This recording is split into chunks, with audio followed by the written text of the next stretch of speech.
You are now tuned in to the Smitty Woo Show, where friends tackle sports, current events, and entertainment. Now, welcome your host, Smitty Woo.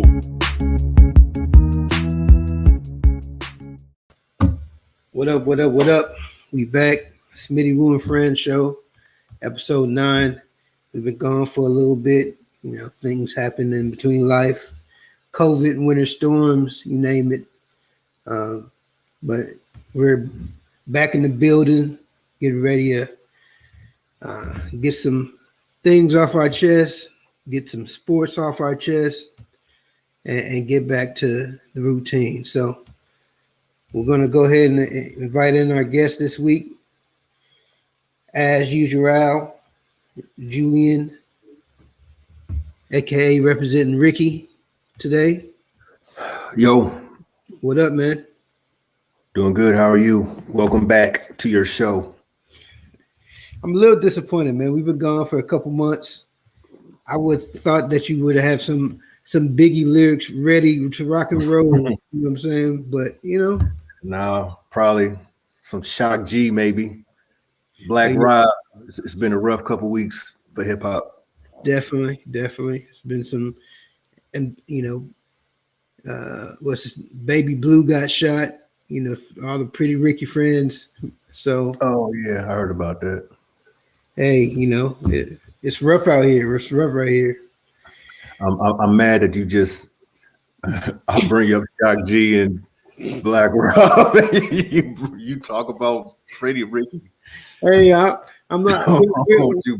We don't discriminate on the Smitty Woo and Friends show. You know what I'm saying? So, all right. Well, we're gonna keep it moving, man. We're gonna bring in a familiar friend, cousin. Oh, what up, man? Yo, man, I'm reeling from, you know, Baby Blue. Yeah, man. It's just we trying to stay strong, man.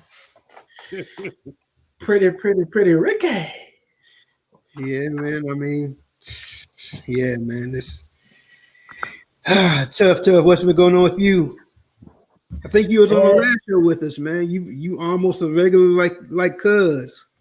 Man, I just, you know, been maintaining, man. Sitting back and watching this crazy world spin. You know what I'm saying? I'm gonna let y'all know about it. I'm gonna talk. Definitely. All right. Well, we got a new face to the show. We've been trying to get him on since the show started, but you know, he's a busy guy. Mr. Andrew, aka the Drew Point. That's what you representing right now. Is there a meaning to that, sir? The Drew Print. Don't call me Holmes no more. That's wordplay right there. That's wordplay. I see what you did there. Yeah. As y'all have already denoted, been taking some L's this week, so you know. Yeah.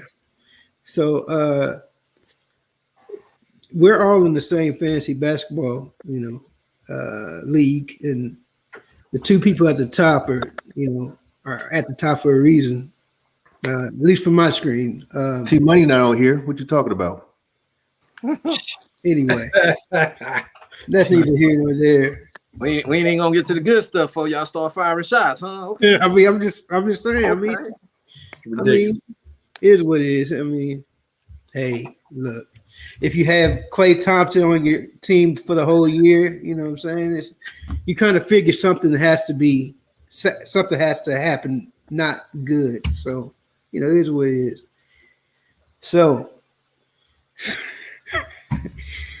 all right, man. Well, we're going to get started. You know, it's been a good well, I don't want to say it's been a good basketball season so far because of injuries and COVID's been killing the game right now. So right now we're going to talk about, you know, the season's almost over, I guess. You know, we got about 20 games left.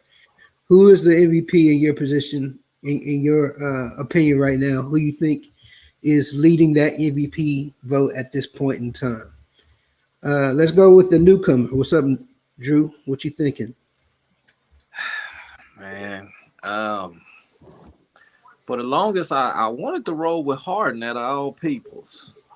I think he changed the dynamic of that team. Not that they was gonna struggle without him, but I thought he brought a different dynamic. But if I had to pick right now, if I'm casting a vote, I'd give it to the Joker, man. Yeah, I mean, I'm for years he didn't led this team in points, rebounds, assists. I mean, you know, get that boy a backpack and throw the Nuggets in it because he been carrying them for years now, and still a top 4 team in the West right now, and he, you know, still putting up numbers consistently. Out of, you know, you pick your favorite stars across the league, he the only one to show up every single night. yeah, You know, what's the old saying? The best ability, availability. All right, yeah. I mean, it's not a bad choice. I mean, it depends on how deep they go because we know what the criteria is for the MVP. What it's, you know, what it's been. It's been usually the best players on the best teams. So depends on how deep you want to go in the standings. I mean, it's not a bad choice at all. Man, who from the Jazz would you give it to? That's the thing. If they went deep in standings, this would be the year to do it because the best players on the best teams have either missed a ton of games or they're just. I mean, they're injured now. I mean, it's tough this year because the teams at the top, you know, it's a struggle injury wise, COVID wise, whatever wise. So you know, it's not a bad choice at all. No argument. Yeah. What about you, Julian? I mean, Drew touched on pretty much all of it, man. Joker's almost averaging triple-double, and he hasn't missed a game, which is amazing. No rest days, no COVID, no injuries, no soft tissue, no sprained ankle. I mean, it's amazing. You know, I was looking at all the teams. You know, Denver is fourth. I was looking at the teams above them. You can't really choose nobody because they've all had injuries. Even in the West, the best teams in the West, they've all had injuries. Nobody's played more than like 30 games, it seems like. So Joker, I think, is going to run away with this MVP. All right. What about you, O? Who you thinking? I hate to pair it off of what everybody else already said, man, but Joker is handling his business. I think Joel Embiid is right there. I'm probably not fair to Joel Embiid because I think he should accomplish so much more. I think he's an underachiever. So I probably don't give him his props. I'm probably not giving him his just due this season. He's right there, but like Jamal Murray got hurt, and then we saw Joker like go up in every single category. Like Drew said, put the team on his back. So it's Joker. He running away with it. Yeah.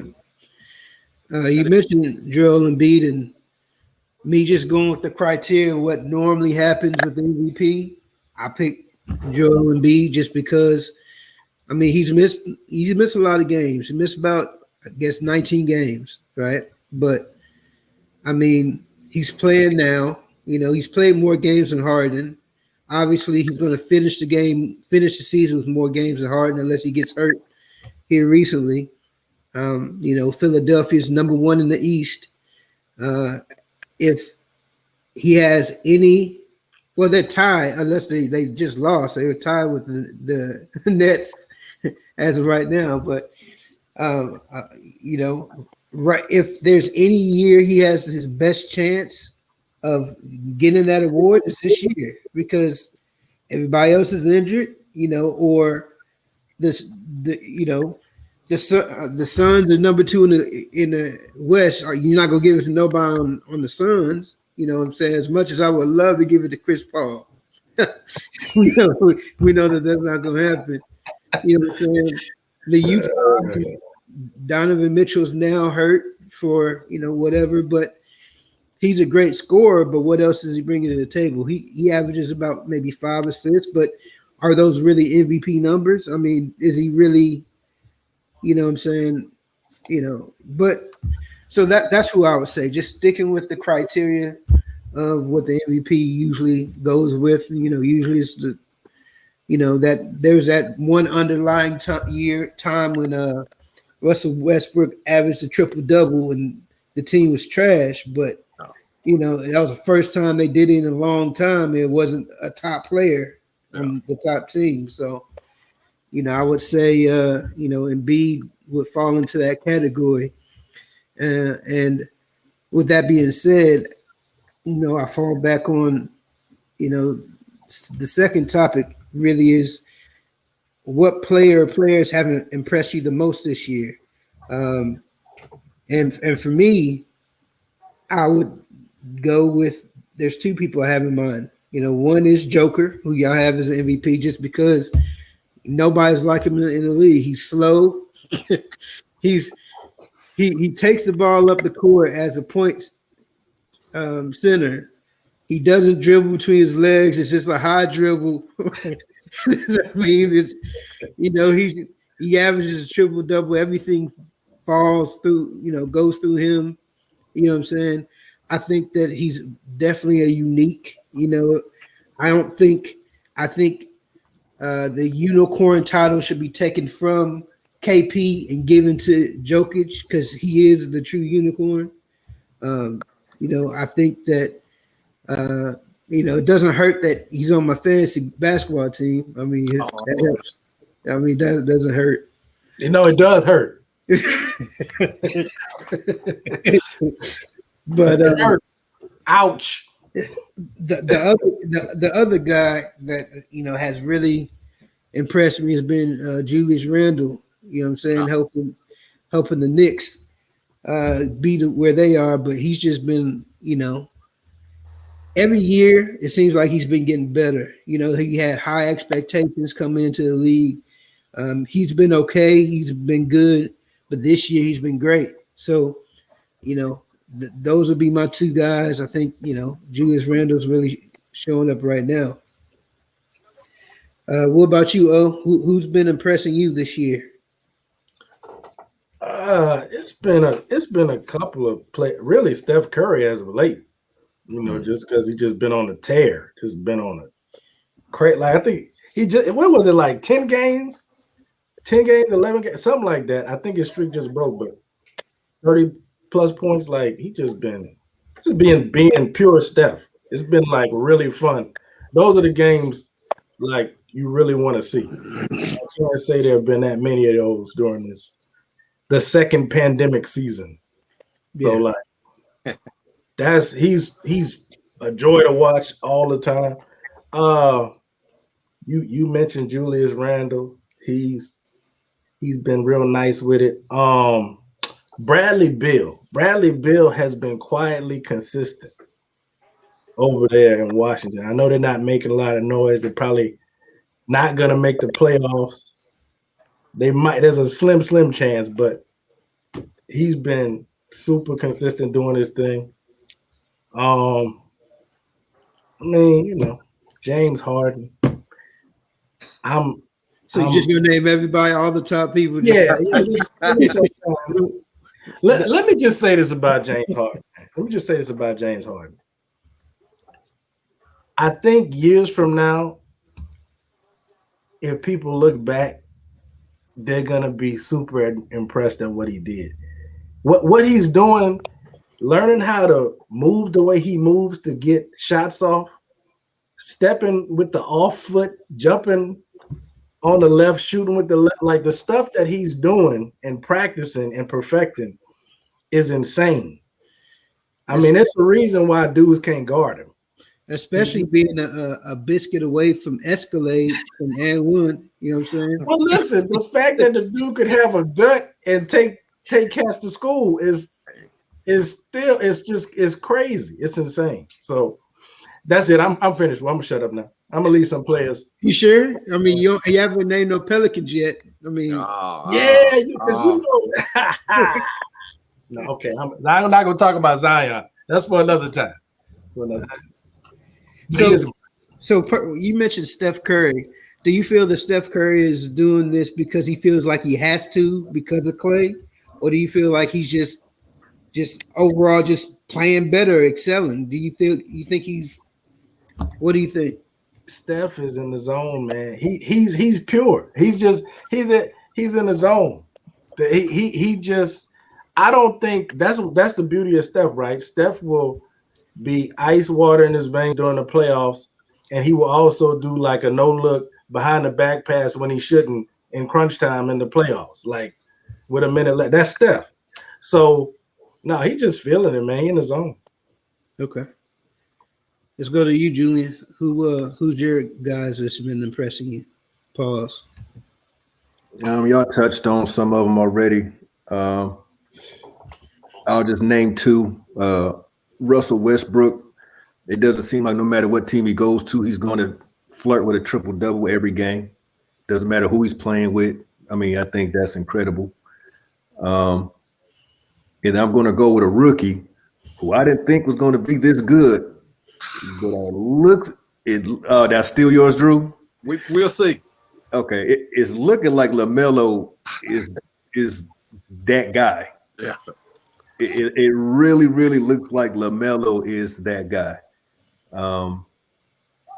He had a great size for a point guard coming in. It's just a matter of, okay, well, can you put it together? And man, oh man.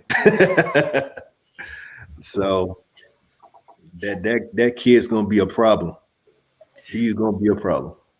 So do you think whenever Lonzo says he's better than Melo again, you think you'll be able to laugh at him like hysterically, or just be like, "Hey, it's big brother"? I don't remember him ever saying that, but he says it all the time. he says it all the time, but he should stop. I mean, that's big brother, man. I guess big brother's got the right to say they're better than their little brother, except Jello. Jello can't say he's better than anybody. he should, yeah. What about you, Drew? And quick thought about Curry. Is Curry playing better, or did we just forget that he could do this because he ain't played last year? Because honestly, he's not, to me, he's been great for years. He's been doing this for years.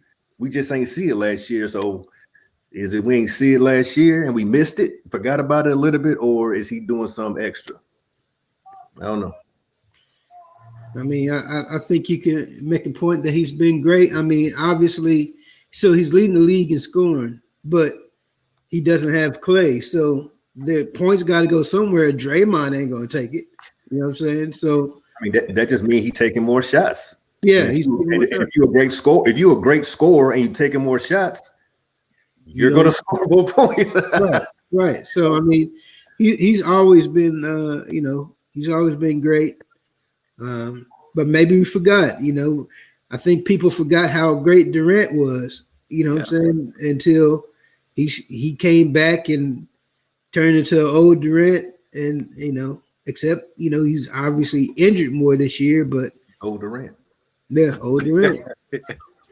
So, what about you, Drew? Of course, Julius Randle and LaMelo was two that just really, really stuck out to me. Since y'all making me dig a little bit deeper, one of the ones that stood out to me for a different reason was Paul George. What? He flamed out in the playoffs. He came out and talked about the mental issues. He could have easily folded, and he then came out this year and still had a really solid year, a consistent year for the player that we've come to expect him to be. And so when you say, impressed me, I was impressed. Like he could have folded. He could have more off days. We know that's a thing over there in Clipper Nation. The boys will definitely take some days off, and it's funny because the Rondo acquisition was huge. Everywhere I was looking, all I was seeing was get Kawhi a PG, which technically he already had one, but they needed a true point guard, and even with them bringing in another ball handler, you can see him accepting, his role and continuing to do what it is that PG do, what Paul George does. Secondarily, this one has impressed me simply because he's got the target on his back, and he can still continue. I would even say continue to escalate, and that's Jason Tatum.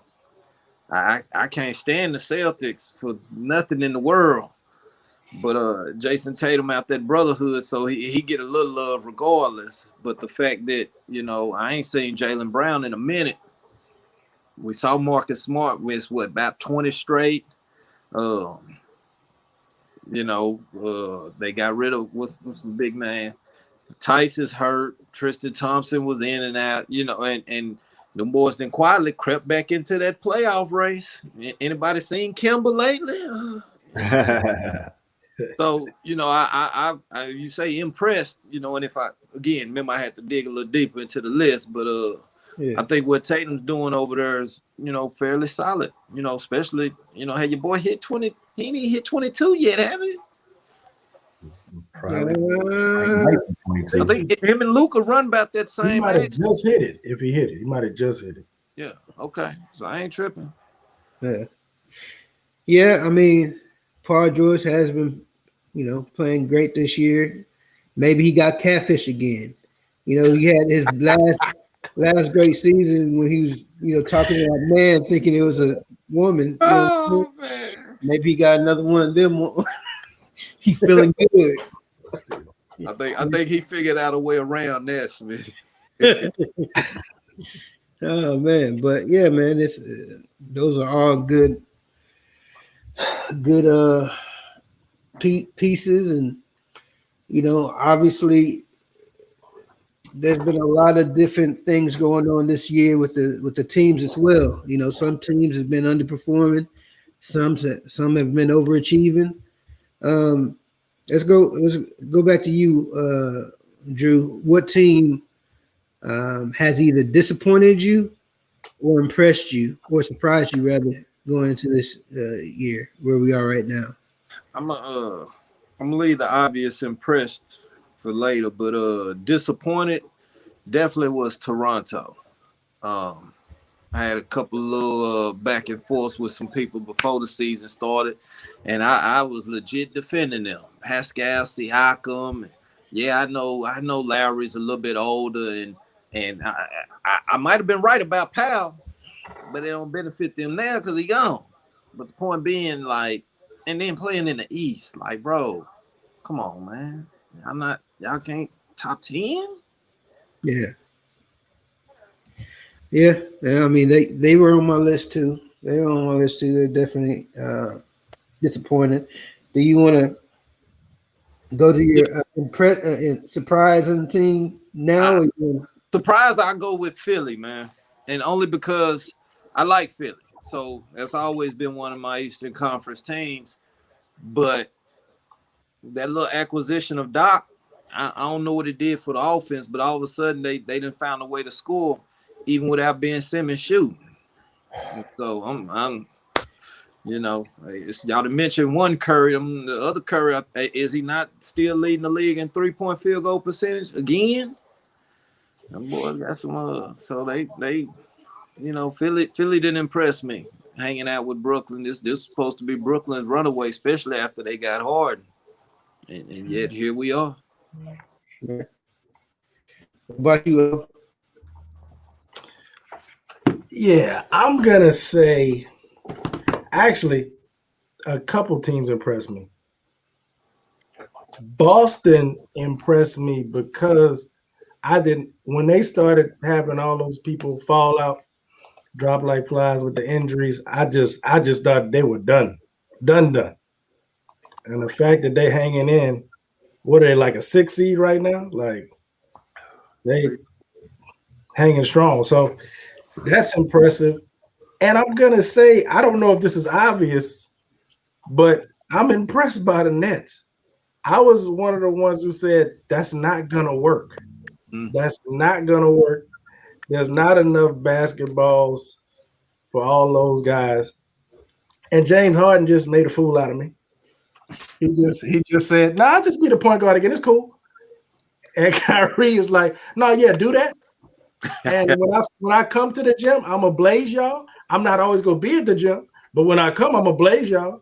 And I mean, James, just hold me down while I'm not there, while I'm doing whatever I'm doing. Nobody knows what Kyrie is doing, being an activist or flat earthing it. We don't know what he's doing, but anyway, yeah. So It looks like he's not eating. That's what he looked like he doing. He looked like he missing meals. He just I don't know if he got some kind of underlying disease, but he's losing weight like food is. He's allergic to food. I don't know, but you know.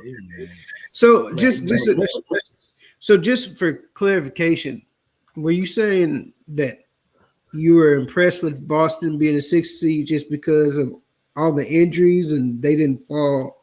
They didn't like falter? Is that? Yeah. I thought they were going to fall off for sure. Okay. And I guess I'm disappointed in my Pels, man. And I understand we've been banged up too, but I had high hopes. Zion started off healthy. I had high hopes, man. They got rid of JJ Redick. I wasn't a fan of that. Just some things happened, and along with the injuries. And I just saw a lot of potential. Lonzo was looking good. He was distributing the rock, developed the 3-point shot for a little bit. So I was getting excited, and they let me down, man. I did notice that after LaMelo was getting all that pub and everybody was giving him props, Lonzo did get better. He was like, right. He started shouting, oh, okay, all right. What about you, Julian? Man, it's hard for me to really say I've been my disappointment team because, again, injuries has just ravaged the whole league. So if teams ain't playing or their record ain't where I think it should be, it's because everybody been hurt. So I'm going to cut them some slack a little bit. But if I got to say somebody, I'm disappointed in the Mavericks. I thought they was going to be much better this season. I know they've had injuries too, but still, I thought they would be better. I'm disappointed in Atlanta. The talent they had, I thought they were definitely going to be higher. But again, they've been hurt. I know, but I know. I'm just saying, if it wasn't for injuries, they might be this, So I think injuries definitely has affected Atlanta, but no fault of their own, really. Did I see Trey limping off the other day? Yeah, he hurt for a couple weeks. Yeah. Oh. So that's what I'm saying. Like, all they main guys have been hurt like the whole year. So I'm disappointed that they're not. Huh? They missed Hunter. Hunter missed the chunk. Things change, yeah. Collins missed the chunk, And the team I'm surprised about is the Knicks. I mean, what they the number 4 seed. It's the Knicks, A big part of that is obviously Julius Randle having a tremendous year. The coach that made him basically like the point guard, so he's able to really the ball runs through him, and Barrett's having a pretty good second season. Second season. He's having a good season, and wasn't he with the Zion? Yeah, this year too. So second, yeah. Okay. So that's my surprise team, man.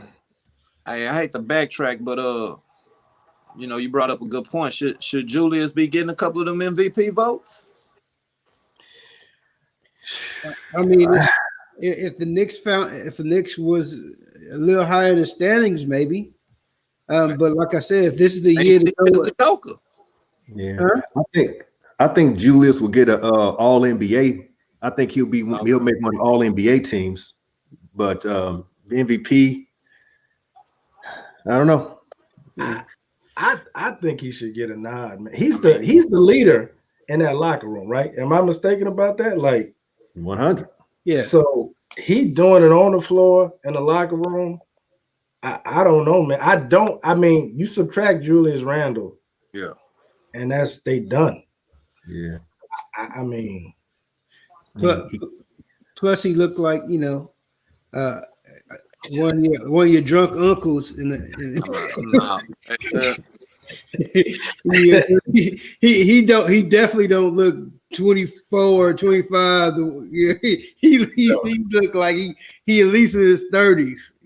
Without Say, late every time 30s. You know what I'm you saying? ask him, say, how long for the meat done? he look like he just came from the corner store with some Black and Miles. Like, hey, you got the blacks, please. But hey, that's his thing. For the my disappointing team, Julian, cover your ears. It's the Pacers. The Pacers, man. I feel that. Jeez Louise, they were on the cusp of something last year. They've had injuries too, and like just kind of where they stand right now, under 500, quite a bit. I think they're in that the second playoff extension that we have. I think they're like ninth seed or something, which you know what I'm saying. So obviously, Sabonis is still a beast. Levert came back, was doing okay, but he was hurt for a long time. I think they made trades in between that time that really didn't work their favor. The person who used to go to Bedford Congregation, you know what I'm saying? I thought he'd be playing better, you know what I'm saying? But he's hurt. Just for the record, he's hurt also. Yeah, I mean he's hurt, but it's you're not talking about the dude leading the league in blocks, is you? Yeah, that's what he's talking about. That dude should have played better. I mean, I'm saying playing better is I think he's offensively, he's a great player offensively, but this year, his offensive stats has taken a little dip. He's improved on his, his defense, obviously, but I think offensively he has a chance. He had a chance before he got hurt to really take a big step forward. And I just thought he, you know what I'm saying, is a little lacking on that. But yeah, man, they were great last year. This year, injuries killed them, just like everybody else. I mean, everybody's been dealing with it, but I definitely thought they would be in a better spot than what they are now. I'm very, very impressed with the Suns. Number 2 seed. I mean, at the beginning of the year, I on the show I mentioned, I see him in, maybe a 5th seed. You know what I'm saying, with the with adding Chris Paul to it, just bringing leadership to it. You know what I'm saying? They're for real. Number 2 seed. Now, do I feel that they're a serious contender to win a championship? I can't say that because the Lakers are going to get healthy. You know what I'm saying? How can you say they're for real if you don't see them win a championship? I don't understand that one. Because only one team can win the championship. You know what I'm saying? But you just said like they ain't got. You basically said they ain't got a shot. I'm saying if the Lakers are healthy, nobody has a shot in the West. I mean, that's just what it is. The Nuggets losing Jamal Murray for the year, it hurts. You know what I'm saying? If the Lakers are healthy, nobody's beating them, and only one team can come out the West. So yes, they're for real. I mean, they're the number 2 seed. They've only lost 17 games. They won over 40. I mean, you can't spit on their accomplishments, but healthy, the Lakers have a better roster. I mean, that's just what it is. So, but I am impressed with what they did. They were outside the playoffs looking in. Obviously, they, in the bubble last year, they went undefeated. So it gave them confidence, to begin with. They did lose Kelly Oubre when the trade for Chris Paul. So some people thought they would take a step back because of that. And they just kept it moving. You know what I'm saying? I think the dynamic works. Aiden's, growing up and maturing. Chris Paul's doing what he does. Obviously, Booker's Booker. You know what I'm saying? So I think they're very impressive. So that's what I think. Anybody got anything to add about the basketball season? Anything they want to throw in there? I mean, I thought somebody was gonna get a Jazz a little love. I guess it's kind of obvious, especially when you start talking about teams, like they are the epitome of a team. That's the reason why we can't really, give anybody any love. Gobert's gonna be top 3 defensive player of the year again. Jordan Clarkson's going. You talk about run away with an award. That boy got 6 men tucked under his arm, and he bring it to the game every night. Like everybody else can hang that one up. And what 6 players shoot 38% or better from the 3? Don't forget about the old man. Who? Conley. How old is Conley, man? They've been calling that dude the old man for a couple of years now. 59 years old. He about 62. He was born in 87, so he turns 34 this year. Okay. He's having one of his best seasons. Yeah, I think he just old enough for LeBron to put his hand on his shoulder and call him a young buck. That's how old he is. I think it goes back to what LeBron said. Growing up, nobody liked the Jazz. Nobody wanted to play with the Jazz. Whoever got on NBA 2K, yeah, let me get the Jazz. Even that's just not what you did. Actually, I know somebody who did. I know one person ever. Devontae Mitchell don't count. You can't count him. You know what I'm saying? Hey, I'm gonna tell you this. I think the Jazz get a bad rap because the perception is that Rudy Gobert brought COVID into the league. And so, you know what I'm saying? They get the bad rap for that because he was, yeah. So, that's not right. You know what I'm saying? But that may be the perception. Yeah. That's what it is, man.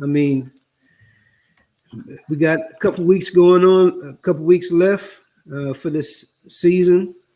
So we'll see how everything progresses. We'll see if our predictions come to fruition. But in this meantime, we're going to move on to NFL, No Fun League, what it used to be called. But, we're about a week away from the draft. A lot of people have made some moves to improve their teams. Who do you think which NFL teams is having the best offseason so far and leading into the draft? Julian, what you think? The Bucks. The Bucks? You win a championship and bring everybody back. Yeah. If it ain't broke, don't fix it. Yeah. Well, they did let Shady McCoy go, but they only brought back Damian Williams, who the last time we seen him was rushing for 150 yards in the Super Bowl and scoring 3 TDs. So, we're going to miss you, Shady. Yeah. Just Brady with another year in that offense, having time to tinker with it, get more comfortable with everybody. It's him, Brady being old but having so many weapons. It's like he's the same guy from 10 years ago, being at a higher level but lower talent. It's like he's, it's crazy. It's crazy to me, but he could play another 5 years. He really could. It would not surprise me if he plays a long time, just the way things are going for him. But yeah, Bucks. Oh, what you think? Man, I'm gonna have to say the Houston Texans, man. Getting that lawyer and those accusations on Deshaun, that really shut down. Why is everybody shaking their head? That really shut down all that big trade talk with Deshaun. That's a major. They taking so many losses. DeAndre Hopkins, but not this year. No, not this offseason. So you giving a shout out to the attorneys for the Texans. You know what I'm saying? Who may or may not know the owner, whatever. But yeah. No, that was major. You know what I'm saying? I have to give them props, man. Is that your final answer? Yeah. Actually, yeah, that is my final answer. That's my final answer. Okay, well. Hold on. So just to clarify. Let's not keep. I want to make sure I'm clear on this. It's the Texans because why? Listen. Right now, NFL investigation could happen, possible suspension, but they can make that all go away because they made it all come. So as soon as them accusers get paid off, everybody get their money. NFL finds nothing wrong. They'll be going forward, and I'm sure they go win more games than they won last year.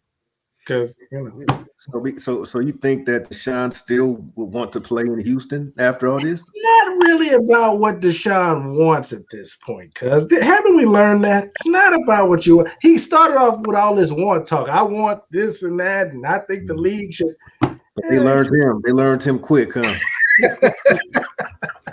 So let me take this opportunity to say that the thoughts and opinions of the Smitty Woo Show and their guests is solely on theirs. And sexual harassment is a very real issue. So hold on. Let's talk about sexual harassment for a second. Is it harassment if a man just decides to slowly remove the towel and expose himself? Is that harassment? Yes. It depends on the speed of how you remove the towel. Well, I digress. If it is, then I digress. Now, what I will say is, if you are about to receive a massage, asking someone if they work the glutes muscle is a legit question. That's a very legit question. I need to know if you're going to do this or not. Give me somebody. So, it's a lot that needs to be clarified. Listen, but gyrating on the table is sexual harassment. Maybe he had a cramp. It depends on what music was on. If Prince was playing in the background and he just caught that feel, you know that part on Nicki? You know when Prince go crazy. You don't know what was playing. Explain to him. There's a difference between an impersonation and harassment. Yeah, there you go. Okay, well, they shout out to the Houston Texan lawyers for manipulating the system to keep their best player on their team. There you go. All right, spoken like a true Saints fan. All right, Drew, what you think? So I was saving my homer pick for this one because I like aggravating peoples. So I'm gonna roll with them good old Dallas Cowboys. Of course you will. And what did they do? They finally shut up all that pay Dak, don't pay Dak, what we gonna do? That's gone. Mm-hmm. They brought in a couple of safeties who at least one of them can catch the football. So there's at least a threat on the back end. Like most teams in the NFL, they're hoping to be healthy, and they have a top 10 draft pick where they could legit pick anything they want. And we would just say, yeah, that's a good pick because everything they need, they can still go out in free agency and get because somehow or another, they got $25 million to spend after paying Dak. Y'all cooking the books over there. Say, man, hey, my secondary team was your boys because what they did to Philly to get Carson Wentz over there, somebody need to be slapped. Don't give up no franchise QB and don't get no first. Them fool got a first round pick with an asterisk next to it. Like, bro, go to bed. Yeah, it's funny because I heard that before the Colts made that deal, they reached out to Andrew Luck to make sure he was going to stay retired. So, they was hoping that Luck will come back, but they got Carson Wentz. So here's what it is. I think The jury's out on that decision anyway. Yeah. I mean, I knew you were going to go with Cowboys because Cowboy fans are optimistic. They're either very optimistic or they're very pessimistic. There's usually no in between. Sound like Redskins fans. Hey, I was this close to picking the Washington team because ain't nobody making fun of them for still not having an actual mascot. And they do have a mascot. It's a football and a team. So y'all are officially the NFL now. Because I think that's their mascot too. It's a football and a shield. That's about it is one day they're gonna play professional football in DC again anyway. So might well just say hold out on the mascot till then. Yeah, and that's how you know somebody's optimistic because you know what I'm saying. You mentioned that they have a top 10 pick, right? They have the top 10 pick. Their pick is number 10. Yes, it's a top 10, but it's like barely in the top 10. But you know what I'm saying? That could be very, very misleading. Top 10 pick could be 5, 6, but you're number 10. But you can get you a stud at 10. I mean, yeah, you can get you a stud at 10, but the Cowboys are going to win the Super Bowl every year. Let Cowboy fans tell it, regardless. So that's just what it is. You've been knowing me for over a decade, and you've never heard those words come out of my mouth. I've seen you thinking it though. I've seen every time we go over Matthias' house for the draft. I'm looking at you, and you're saying Cowboy Super Bowl. It's just if you seeing Super Bowl or championship in my thoughts, that's strictly about me and my fantasy squad. Yeah. Now lately we've been acting like the Cowboys, so that's a whole nother story. We ain't got to go there. You say them lawyers? You say the attorneys, yeah. My yes, indeed. To me, I'm going with the Chiefs. What they've been doing to protect their franchise guy. You know what I'm saying? They got 3 starters on the offensive line. Did they overpay for one? Yeah. Okay. Did they trade too much for another one? Yes. But if you have the best quarterback in the league, you got to protect him. And what I'm saying, keep him upright. If you keep him upright, you have a good chance to win a lot of games. So, what's the one for? That's how many losses he done had with Eric Fisher starting at left tackle. Why would you cut him?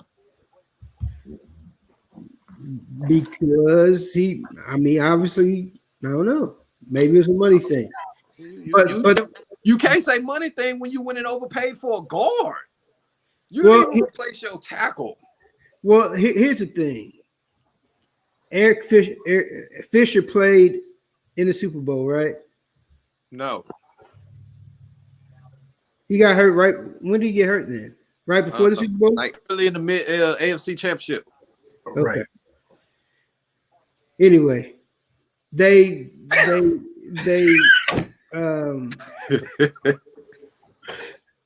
had obviously the offensive line was injured, but it was bad. Fisher was the best player they had on the offensive line. They lost him. They had to do something, and they did. You know what I'm saying? Pretty much their whole draft is shot. They have a 2nd round pick and maybe a 6th round pick, I think. But hey, at least they're protecting their prized possession. I mean, you go to back-to-back Super Bowls, it ain't like you're gonna need a whole lot. So I can't go too far. You big up the offensive line, and I had a little rebuttal, but I get it. Yeah. So Orlando ain't no joke, so I'm not mad at them. I'm just You know, you talk about Pat Mahomes and comfort in the pocket at what was it, 34-1, I believe. 34-1 with Fisher as his starting left tackle. It don't get no more comfortable. Yeah, but if you watch the games, he wasn't just sitting in the pocket. I mean, that's why we were getting a lot of the spectacular plays. He was running around, throwing behind the back and all that. It's not like he was just sitting in the pocket and throwing. Yeah, they were 34-1 because he's that good. But yeah, he was being protected that well. You know what I'm saying? No, I seen the Super Bowl when he didn't have them. Right. That fool looked like he was playing Pee-wee against the best team in the league. Like, yeah, I'm nice. Patrick Mahomes ran like 400 something yards and they go nowhere. It was something crazy. But that's because I was how the line of scrimmage. I mean, yeah, but I mean, like I said, we've seen what he can do when he has protection. They tried their best to give him protection. They didn't need to, especially offensively, they didn't need to make a lot of moves except on the line. Defensively, they're getting better. They can add a few more pieces, but their defense was playing a lot better last year. They didn't have to do a lot to get back to the Super Bowl. The one offensive move that they needed to make, they actually did make it. It wasn't the offensive line. It was finally getting rid of Sammy Watkins' contract. That was the move. you talking about robbery. That fool wanted in the state of Missouri. Yeah, so there you go. So my other team it's time for my homer pick, Fitzmagic. And I say that who? Huh? Magic. And this is why I say that. I say it in jest rather. But Washington with 7-9 with the worst quarterback play in the whole NFL. So, and a lot of that has to do with quarterbacks being trash and just being conservative and trash. In this situation, we know Fitzmagic is going to throw a lot. Sometimes it's going to be to other teams. Sometimes it's going to be to our team. But we know it's not going to be conservative. You know what I'm saying? So if that's the case, then why don't you shoot for Jameis? If that's what you want, just an aggressive. No, we need him. Thank you. Try to get Jameis. We need him because Jameson likes crab legs, and who has better crab legs in New Orleans? So he was going to stay there regardless. The DMV?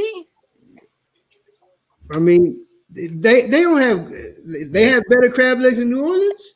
It's fresh, but they ain't got the seasoning. Hey, he is out the supermarket. I don't think he was looking for seeds. Yeah, he ain't stealing off of no ship. He looked like he take it any way he could.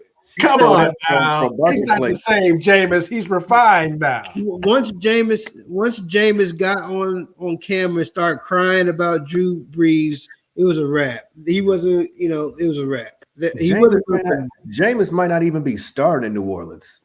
Oh, he's starting. They have some plays for him, but I'm here to tell you, Sean Payton set that boy all last year, so it wouldn't be no film. You're not trying to get into no bidding war. You already know what. There's plenty of film of Jameis. What you mean? But it's mostly interceptions. There wasn't no film of him running Payton's offense. Right. Yeah. Yeah, I mean, like the reality of it is everybody know they cash strapped. So the last thing you needed was for his number to escalate. True. That's my conspiracy theory. I think it's not too far off. Sean Payton is a smart dude, man. Smart dude. He is. I got an honorable mention for teams I'm impressed with, and it's just one move. And that's the Browns picking up Clowney. So if you got Clowney on one end, you got that bad boy, that bad man on the other end. I feel bad for. Hey, they paid Johnson on the back end too. Hey, man, look, Cleveland. I mean, I don't look Cleveland. You know, is Odell going? Is Odell can he be Odell again? I don't know. You know, but Cleveland, they still got a squad, man. They got a potential squad. So can they put it together? I don't know. But just picking up Clowney, if Clowney could play like we know Clowney could play, that's a D line for real. That's scary. That's scary. So do you feel they got enough players to where he could just focus on rushing the passer? so? Yep. Do you feel teams in the NFL can win consistently how the Browns play? Because you know they ground and pound for like they don't have to though, but they don't have to. They got good receivers. They do, but do they trust Baker enough to put it in his hands and not because obviously the ground and pound was working, but this is an aired out league. It is, man. Don't get me started. It is not an aired out league. That is all flash. Take your last 3 Super Bowl teams and go back and do your research. On the Patriots run up until that game against the Rams, Sony Michel had back-to-back 130-plus yards rushing. You get to the Super Bowl, what was that final score? 13-3? That don't sound like no aired out. Chiefs, Patrick Mahomes wins the MVP. They scored 31 points. Damian Williams was responsible for 18. Go back to last year. What your boy Brady finished with 201 passing. They had over 200 rushing. Come on, fam. Yeah, but the thing about it is you can't just take the Super Bowl. I mean, okay, well, you have to get to the Super Bowl first. You have to get to it. Dak Prescott had 1,850 yards passing in 4.5 games. They was 1-3 because the defense is atrocious. The defense was atrocious. But they were still passing it. It's a passing league, right? Yeah, but the other team was passing too. Oh, okay. So the old adage still reigns true. Defense wins championships. I mean, defense does help, yeah. But I mean, we had never seen Patrick Mahomes in the NFL held to single digits. We had never seen him held without a touchdown. Yeah. And we never seen him run like he ran in the Super Bowl. Defense. Yeah, I mean, it was just a perfect storm for that game, I think. You got a really good Tampa Bay defense versus an offensive line missing, 3 starters, I think? Yeah. So, I mean, it was a perfect storm for them cats, man. Plus, if you watch the Buccaneers through that whole playoff run, it was like a memo ran out to let them play because they held incredibly well on their receivers. All they did was holding that caused interceptions, holding that caused incompletions. They let the Buccaneers cornerbacks do whatever they wanted to do the whole playoffs, and that continued in the Super Bowl. Now I'm talking about like I'm a conspiracy theorist. They wanted Brady to win that championship because them cornerbacks. No, that was going to be a win-win. Huh? Whoever won that Super Bowl, the NFL would have loved it. You got the old GOAT versus the young GOAT. So to me, it was a win-win for the league. And they typically let him play in the playoffs and the Super Bowl. You know, it gets more physical. They get a little bit looser with the calls. They let him go. He a Detroit Pistons fan. To this day, he don't think Jordan was ever fouled. So he can't talk about holding, clutching, or none of that, man. First of all, Michael Jordan was fouled one time. That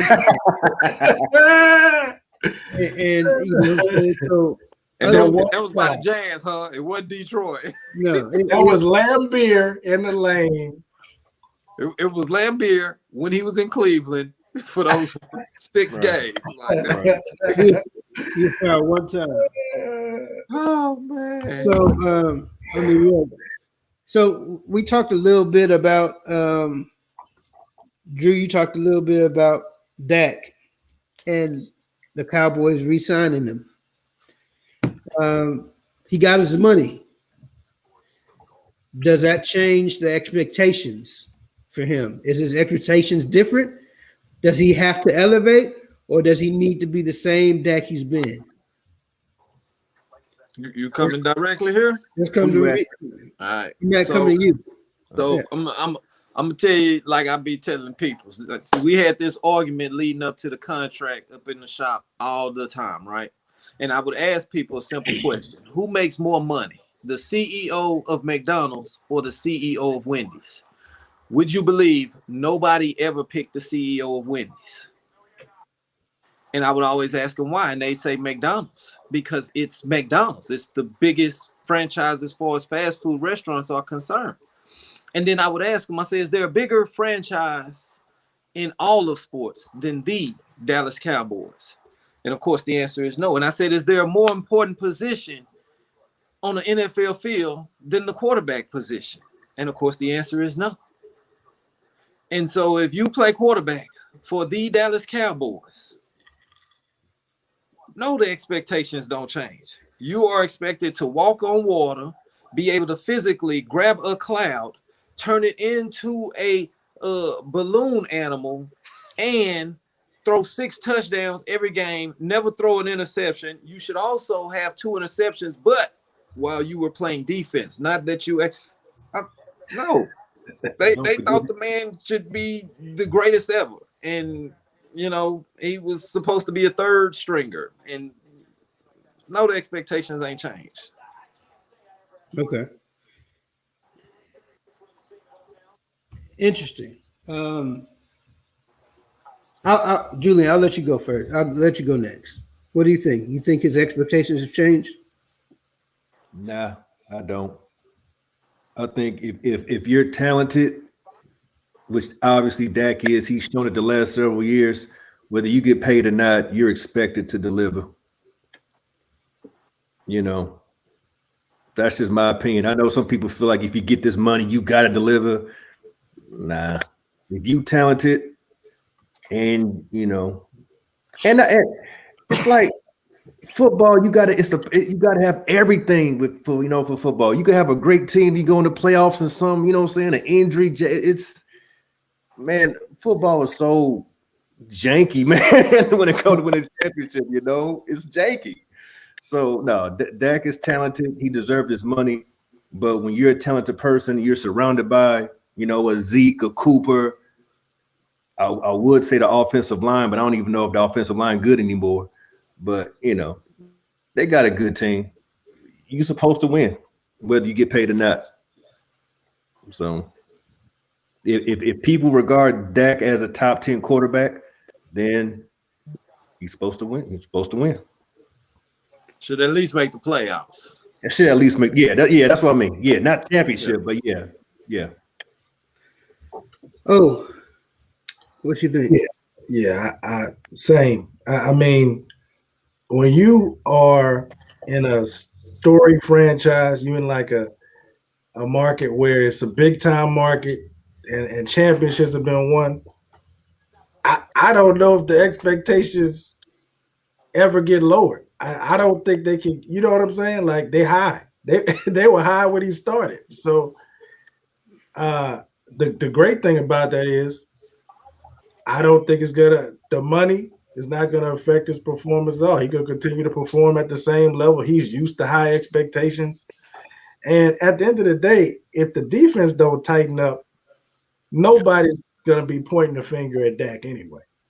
Right? If changes aren't made on the defensive side, they're still gonna say, okay, listen, Dak been throwing for 6 touchdowns, 500 yards. Y'all help him out. y'all help him out. That's ridiculous. 30 points is enough to win a football game, right? So I don't think the expectations changed. And yeah, he should have everybody know he should have been got paid. But so I'm real happy he got paid, but he'll be good. So I disagree. Let me ask you. I'm sorry. Go ahead. Go ahead with you. No, I was going to ask Drew. Are you concerned at all about his ankle? Nah. He I'm one of the people who was pissed off at how often he would stay in the pocket. Like I saw way too many opportunities where I'm like, go get the 6. Just get the 6. Get the 6. You know, and then we got a sack. He was back there. Speaking of Deshaun Watson earlier, he has a tendency to hold on to the football, pat it one too many times, you know, toss it out of bounds and you know, get you some Brady film. Toss that thing out of bounds and let's come back with the next play, bro. That one didn't do what we thought it was going to. And so, you know, unfortunately he got hurt getting out of the pocket. So of course people gonna, you know, view that one way, but I'm not concerned with that ankle. Like I said, you know, and you brought up some of them targets. The reality of it is you get to running the offense the way it should be ran, and he should be 1-2 and getting rid of that thing. So, nah. I got you. So I disagree, and this is why. I think where you are and what your situation is going to determine what the expectation of you. So if you're a first round pick, your expectation is going to be high. If you're a 7th round pick, the expectation is going to be lower. I mean, that's just what it is. You're starting off wrong already. When you are, because the fact of the matter is but we got talking about a 7th round. I'm sorry, I'm being rude. Go ahead. Well, Dak's first year, everybody praised him and his stats wasn't that great, right? But because they won games, right? Every year his stats have gotten a little bit better. There's a reason why, with his stats getting better, that they didn't immediately commit to him for a long-term contract. You know, the same reason why Kirk Cousins didn't get a long-term contract with Washington. And that's because there's certain expectations when you're expected to get a certain amount of money. It's kind of like a woman, right? Now I'm gonna be rude and pause you for a moment. Did he not get offered a long-term contract, or did he understand that they was finna sign $100 billion deal, and he was like, "Nah, I'm not finna take the long-term money. Give me short-term money so I can get some of that $100 billion money." No, what he wasn't offered as much as he thought he was worth. He was offered a long-term contract, but the money wasn't top 5 money. So you know, it's kind of like a woman, right? Once a person is your girlfriend, the expectation changes once they become your fiance. That's just what it is. The Cowboys have put a ring on it. The expectation is going to be different. They're going to expect more things than if you just met, you know, if you just have a girlfriend. You're going to expect more text messages. You're going to expect more whatever. You know what I'm saying? It's just what it is. I have a question. So your chick, right? She could cook. Mm-hmm. However she could cook. When you give her that ring, is that gonna make her cook better? But that's just one aspect. That's but I'm saying Dak is who he is. Just because you pay the man, that don't mean that his play is just gonna elevate to some higher degree. Now it may elevate incrementally because he worked on his game or something, but paying somebody some money don't mean that he gonna play better. You pretty much if you paying a younger guy, you kind of hoping, okay, he's still working on his game. I don't know how much more Dak can do. Maybe I'm wrong, but I mean he kind of at the top of his game, which is and that's great. If you getting another 4 or 5 years of what you've been getting from Dak, that's great. But paying somebody $100 million don't mean you're gonna get better. Okay, if you're the owner of a company, right, and you offer somebody a raise or a promotion, are you expecting them just to relax and keep the same thing that they've been doing, or you expect them to continue to progress? I'm paying that person because I was liking what they was doing. So you'll be fine if I'm liking, if I like what you're doing and I don't want to lose you, then I'm going to pay to keep you. Okay. So I'm saying, like, that's the key, that don't want to lose you. That's what I'm saying. So that's what I'm saying. I'm not paying you because I expect you to just shoot to the moon. I'm paying you because if I lose you, the guy behind you sucks. So that's what I'm saying, man. Money don't make you better, man. And I'm paying you to keep that same level. Like, I don't expect you to decline. Like, I expect you to maintain. So you'd rather them maintain than excel? I mean, excel is a bonus. It's about expectation. You playing at a high level. It's about expectation. So you already up here. If you go up here, great. Well, I mean, I think one of the things that we're all considering is Dak's playing like this, right? But you didn't go draft CeeDee Lamb when you needed defensive help because you was like, let's just get enough. No, CeeDee Lamb makes Dak better. He makes Cooper better. He should open it up for Zeke a little bit more. So what you did was you increased the talent around him. So if I'm CEO of company XYZ and Smitty Woo bringing me great numbers, that's excellent. But you know what? I got to make sure my morning show is better so that my whole station is great. I can't just say, well, Smitty, I'm going to give you some more money, so I need you to increase your numbers some more so that, we get more ratings on you. No, I need ratings in the morning. I want ratings in the evening. I want ratings for the overnight show. That's how it is with the franchise. Yeah, we paid Dak. We secured our QB. Now we look a little more attractive to free agents. Let's go holler at some safeties for cheap because they know our quarterback is set and the opportunity for them to do X, Y, and Z is now greater.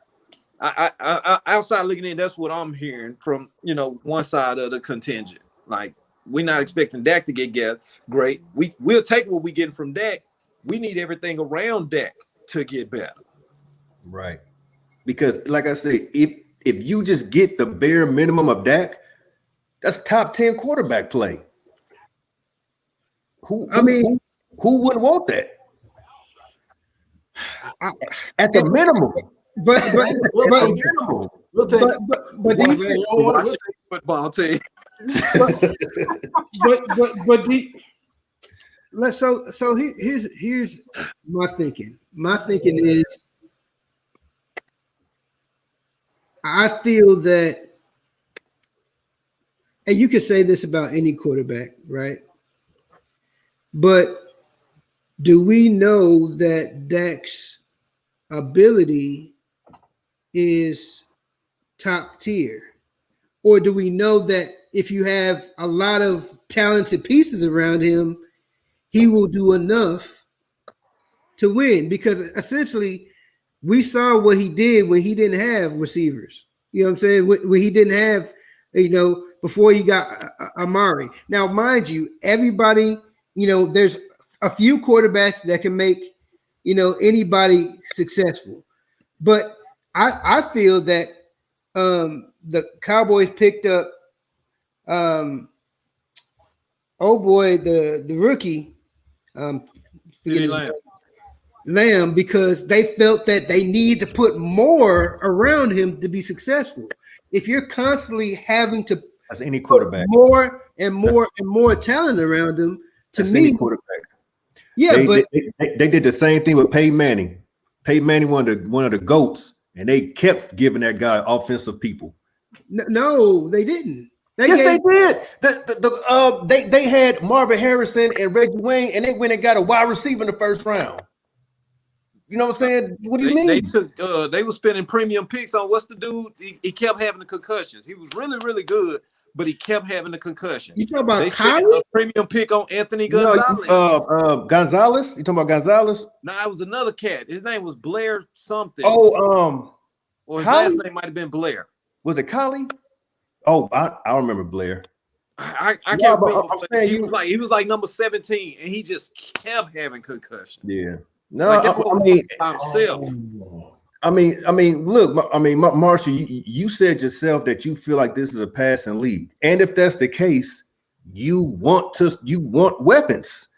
You know what I'm saying? If you got a quarterback that you feel like is talented, you want to put some some bullets in that chamber, man.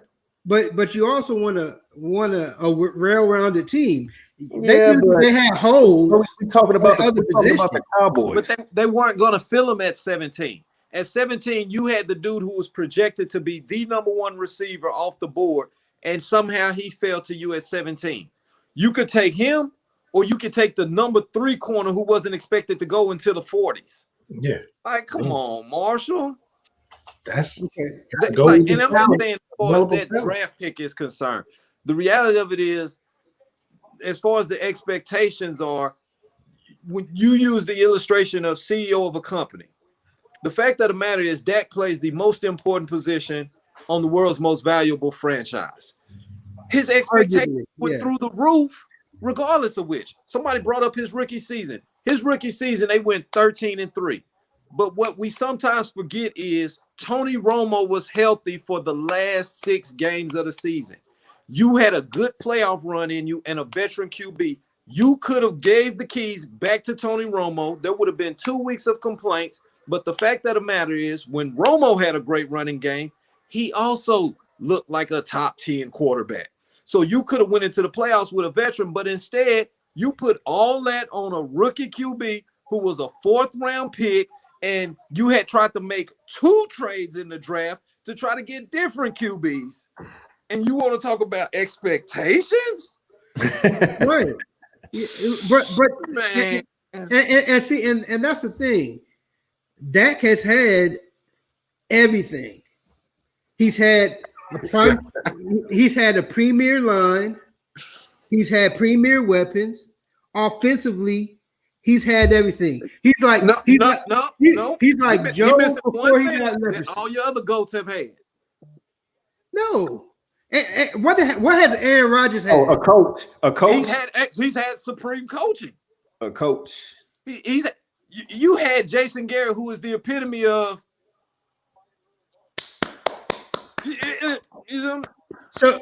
So you saying superior coaching? Like you talk about your current Cowboys coach is a superior coach? I think he's an above average coach. Yes.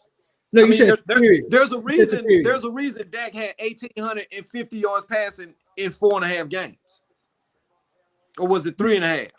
That's because they were losing, and he had to throw the ball. We can throw the justifications out all we want to, but that same coach had Aaron Rodgers throwing for 4,000 yards, win or loss. The fact of the matter is he's always put his quarterbacks in a position to succeed. We can't say the same for Jason Garrett. He went to the Giants, and can we say that offense got any better? Well, they didn't have their running back either. I mean, you can't judge. But I mean, Dak ain't had his linemen. We've been talking about injuries throughout the league. That's how it goes. All I asked was, did the offense get any better? Did your quarterback, because he coaches quarterbacks, did your quarterback look like he took a step forward? All right. So no, he failed running. Literally in the open field by himself, and your man's just failed.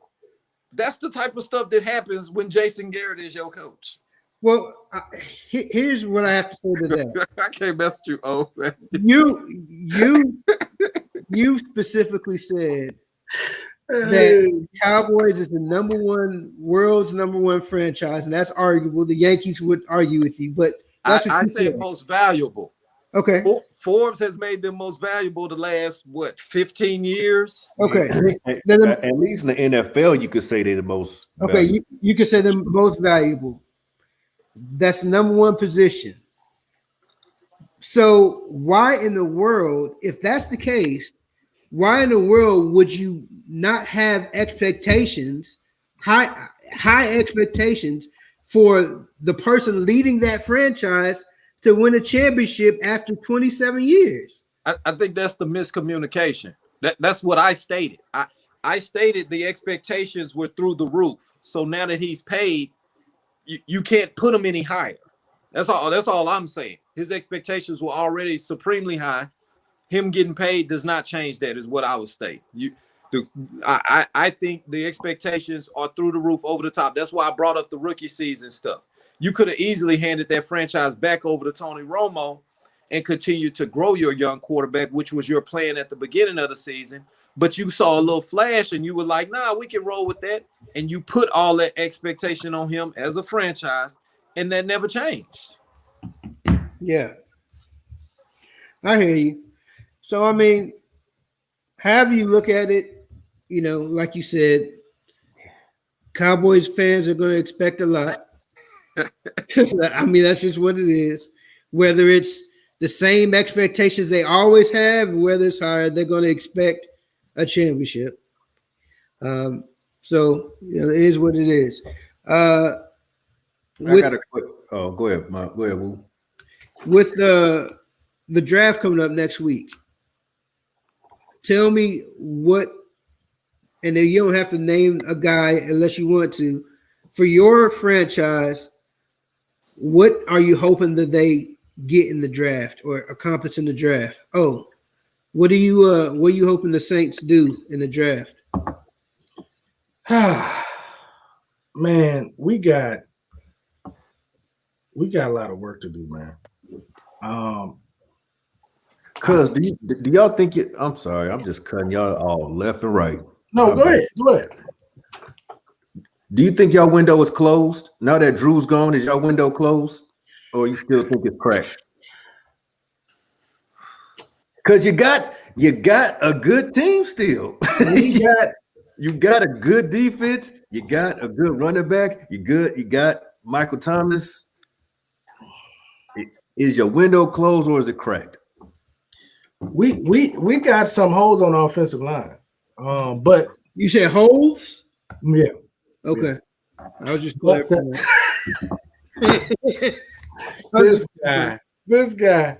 No, I'm just. But a quarterback. The one thing, I mean, look, I'm hoping Jameis is gonna work out, man. I don't want to see Jameis and Taysom going back and forth in and out the game. I just don't want to see it, man. So should start? Who should start? Taysom? Hmm? Who should start? No. Jameis. Okay. Jameis. Taysom does not have the arm talent, touch,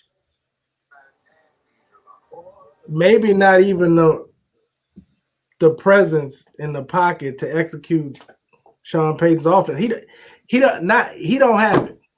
I already saw when he came in. I was telling my cousin this when Taysom was coming in for Drew last. I was like, he don't have a touch on the ball, and if you don't have a touch on the ball, getting it out in 2 seconds, it's gonna be wild. You go overthrow, or if you hit him, you go. You're not gonna throw a very catchable ball.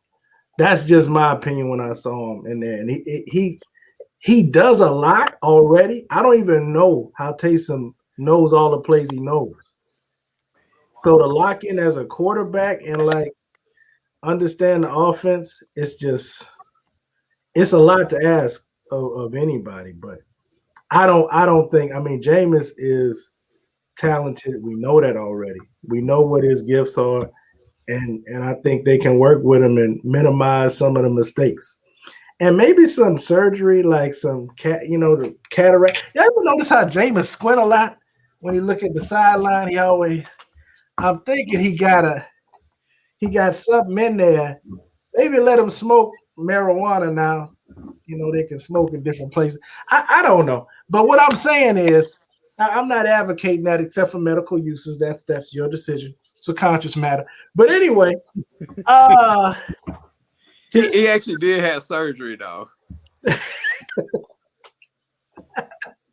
Yeah. He chose the surgery route instead of the other alternative. Yeah, so he was like but I'm messing with Jameis. Wait, say it again, Will?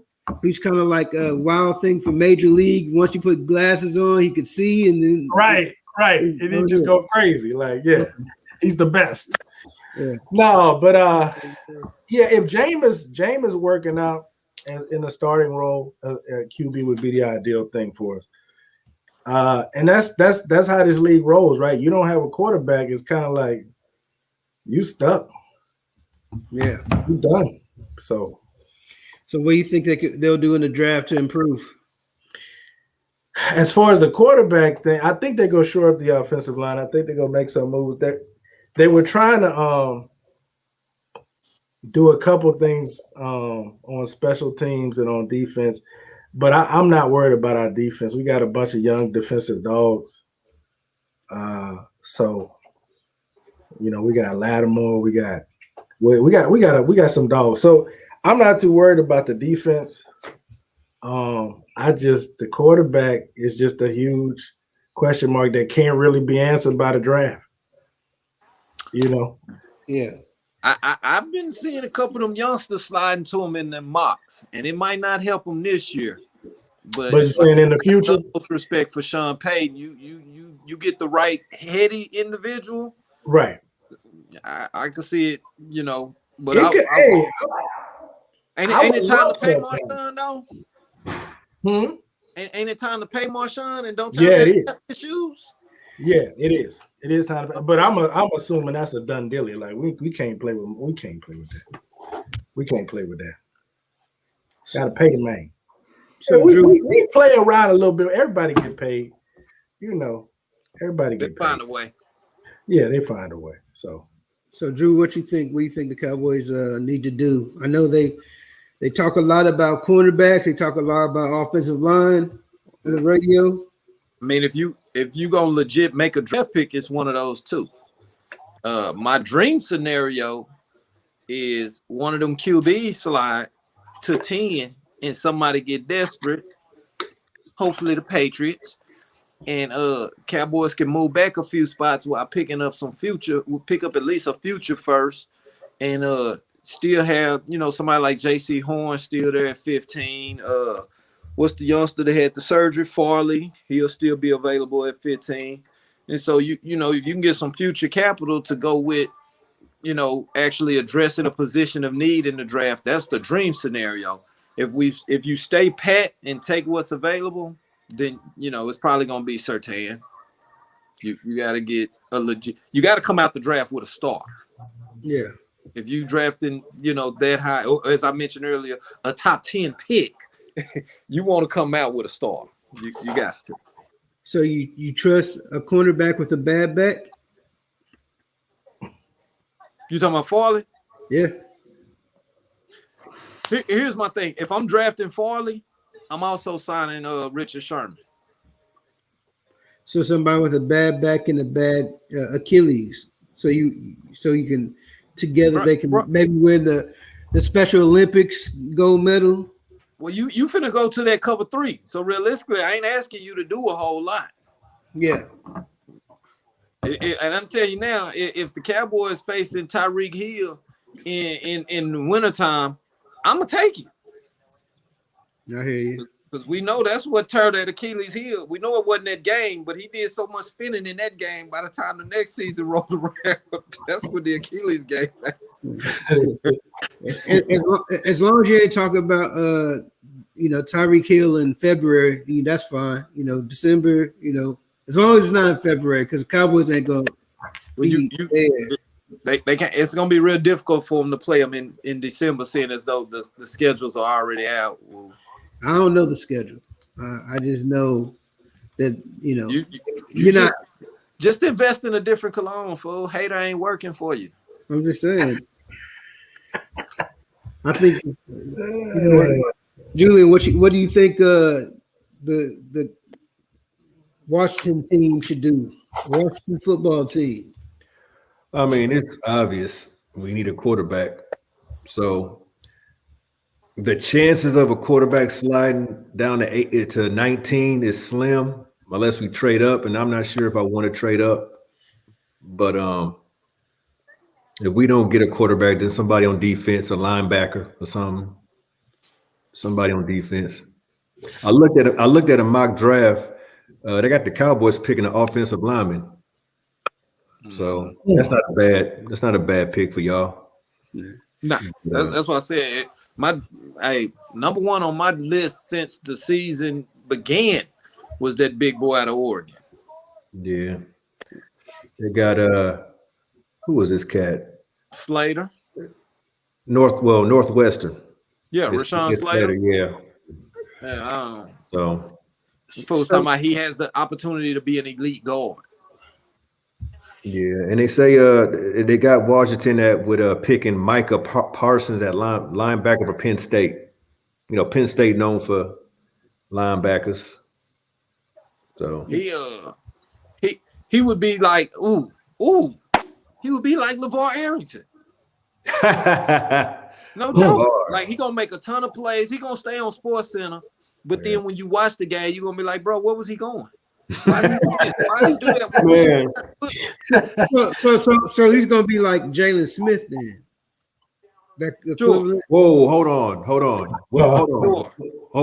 What school did he go to? Notre Dame. Exactly. Enough said. Enough said. Watch your mouth. Watch your mouth. So did Samardzija. Watch your lips. So did Samardzija. I don't hear you. No. Hey, look. Hey, that was the smartest move in the world. You go be an average pitcher and get $10 million a year in baseball. Samardzija was smart. I ain't never gonna knock him for playing baseball. For being a below average starter and making $10 million a year, being below average. Exactly. Yeah. Exactly. So who are you? Did you say who you wanted? No, I was getting ready to. Oh, my bad. I think that I think we have to go defense. Excuse me, offensive line. My apologies, offensive line, because we don't have a bona fide starter besides Brandon Schriff, and I'm hearing that he don't want to be there. So that sucks too. He's our best guy. So with that being said, I mean you have to go offensive line. I mean defense is. The defensive front is good. Obviously, we can use a linebacker. We can use a cornerback. Well, actually, we just got a cornerback. I think. I like Fuller. Yeah, Fuller's good. I'm glad we got rid of Darby. He was terrible, and he got overpaid. I'm not. Yeah, I like Darby on.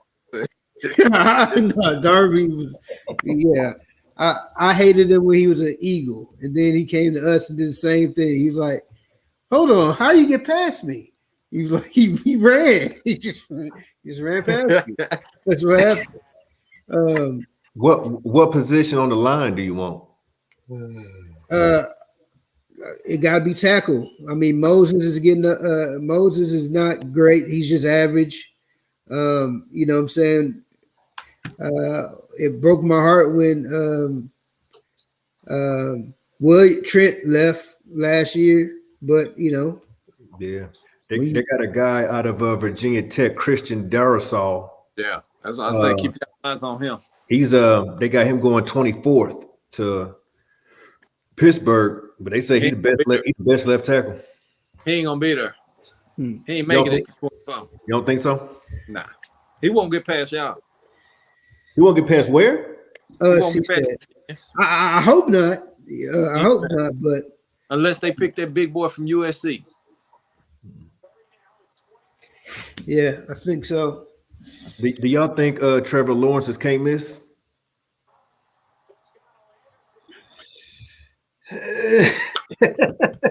I'll ask you this: do you consider Andrew Luck a bust? No. Okay. I'm gonna say then no. I'm gonna say yes. He is can't miss. That's a great question from a drafting perspective, right? Because you're drafting somebody that you can see 10 years out. I don't know if anybody expected Andrew Luck to say this is too much pain, gotta go. Peace. Well, I think it's up for debate if you consider Andrew Luck a bust or not, just because of essentially he had three great years, and the rest was either injured, okay year, or he was retired. I mean, are you? I don't penalize a person for injured, for being an injury as a bust necessarily. When Luck was healthy, he was one of the best quarterbacks in the game. Yeah, I don't know how you can. I mean, and then you think about like what was his weapons? Like he had an old Reggie Wayne. Well, Ty was cool. Yeah, but like that's part of the reason. But when you consider both of them, and when he had them, like go back and do the numbers. How many times did he have both of them? Yeah. I mean, and the line, he definitely didn't have the line that they got now. No. So I mean, that's what I say. Football, man, is so you got to have everything got to hit in football, man. So going back to the question about Lawrence, though, my bad. Well, yeah, that interview that Lawrence gave, where he was saying like football is not everything to me, and I got my own life, and I don't have to win a Super Bowl to define who I am as a person. I don't know if I want my franchise quarterback saying that. But he was being honest, though. Yeah, that's cool, but be honest over there. You know what I'm saying? Not with the mic in your face. Yeah. The dudes that with longevity, Tom Brady is not a balanced guy. Michael Jordan was not a balanced guy. Kobe Bryant, not a balanced guy. Like, you talk to me about greatness, I'm sorry. I don't want to hear that you don't necessarily have but you just named extreme level guys. I know. But what I'm saying is also none of which were taken number one overall. Right. Let me ask you a question. Like the myth that you're gonna get the top guy number one, right? Somebody who I feel like loves their sport, but also takes time away for other things is LeBron. But that's also the reason he gets knocked. I mean, nobody could question that LeBron loves basketball and he's dedicated to the game, but he also takes time away for this and for that, but he still maintains a high level. I feel like you can have balance and still be great. LeBron is an athletic freak of nature we have never seen and has a great team around him. I don't know. I never seen anything like him in a number of years. I never seen anybody put on their high school homies and it work out. Like I've never seen a bunch of things LeBron does. You put on your boys from high school and they legit are great businessmen and they actually work out in the roles you put them in. Yeah. They go to school and actually learn to do that very well, whatever they went to school. Like, that's crazy. That LeBron is a bunch of stuff we ain't never seen before. So I don't know. Well, I mean, what you're saying about what Lawrence said, you can take it a couple different ways. I would think that Tony Romo said something similar, and he had, I think he was a great quarterback, right? You had Derrick Rose, who says something similar to that, and he took hits for that, and since he said that, everything went downhill. So it really just depends. You can say that and still be great, or you can take a little tumble. Obviously, with Derrick Rose, injuries played a lot part in that, and the fact that he was short going up against LeBron James in Eastern Conference Finals. But the point is like, I don't think say, man, don't leave Romo out. It was injuries too. But I said he did have some crazy injuries. That back and he had some injuries. But yeah, he turned to Austin Collie from the Colts after mid. That's what I'm trying to think of. There was a couple times where he barely got touched. He was like he was dead. He was like, Hey, Austin Collie was cold, dog. That's who I was talking about earlier. Collie was cold, man. What you call him? Mr. Hey, Marsh used to call him Mr. Glass. Oh, yeah, Glass. he was like, oh, he got caught. Oh, yeah, he got caught. All right. He definitely got caught. But yeah, that was Mr. Glass, man. Hey, Austin Collie. Before we go to yeah, I said it. Obviously, DMX passed this week. So if you like to say your favorite DMX song, you know what I'm saying? Go ahead and let that out. Let's start with you, Drew. Drew don't listen to rap. Hey, Drew stopped listening to rap in 2001. I'm about to say he going back to probably the last time I was listening. Yeah. Man, mine was Stop Being Greedy. I love the conversation, Okay. Yeah. What about you, O? And no, he never did any songs with Cash Money. So just leave that out there. Well, we got Drag on to do something, so it's cool. Yeah. But fair exchange ain't no robbery, I guess. No, I don't know, man. I really love Slippin'. Yeah. Slippin' is. I listen to Slippin' on repeat a whole lot. I gotta be honest about that. But I'm trying to think of something else kind of underground I used to listen to. I mean, DMX is just a super talented artist, man. Super talented. It's really sad, man, that he just could not stop smoking crack. I mean, I don't get that, man. You got money. Do cocaine. Do heroin. do a drug that costs money. Yeah, you got money. Do a designer drug. Money, Come dude. on, man. Get out the- He didn't want to go broke like the rest of them. He was doing drugs on a budget, huh? Yeah, man. He got his You know drugs what's from all crazy? these. Because I might have been talking to you about this, but it's like the same thing, the same pain that makes DMX so relatable and makes millions of people love him is the same thing that drives them to addiction. It's like I don't know if you get one without the other. Like all that pain, crazy childhood, then turn it into robbing dudes with your dog as a teenager. Like all that's crazy. I don't know if you get that whole thing without the pain and the addiction, the subsequent addiction. So anyway. Yeah, robbing people with your dog when your mom was at the Kingdom Hall. You know what I'm saying? It's one of them things, I guess. One of them things. Real talk.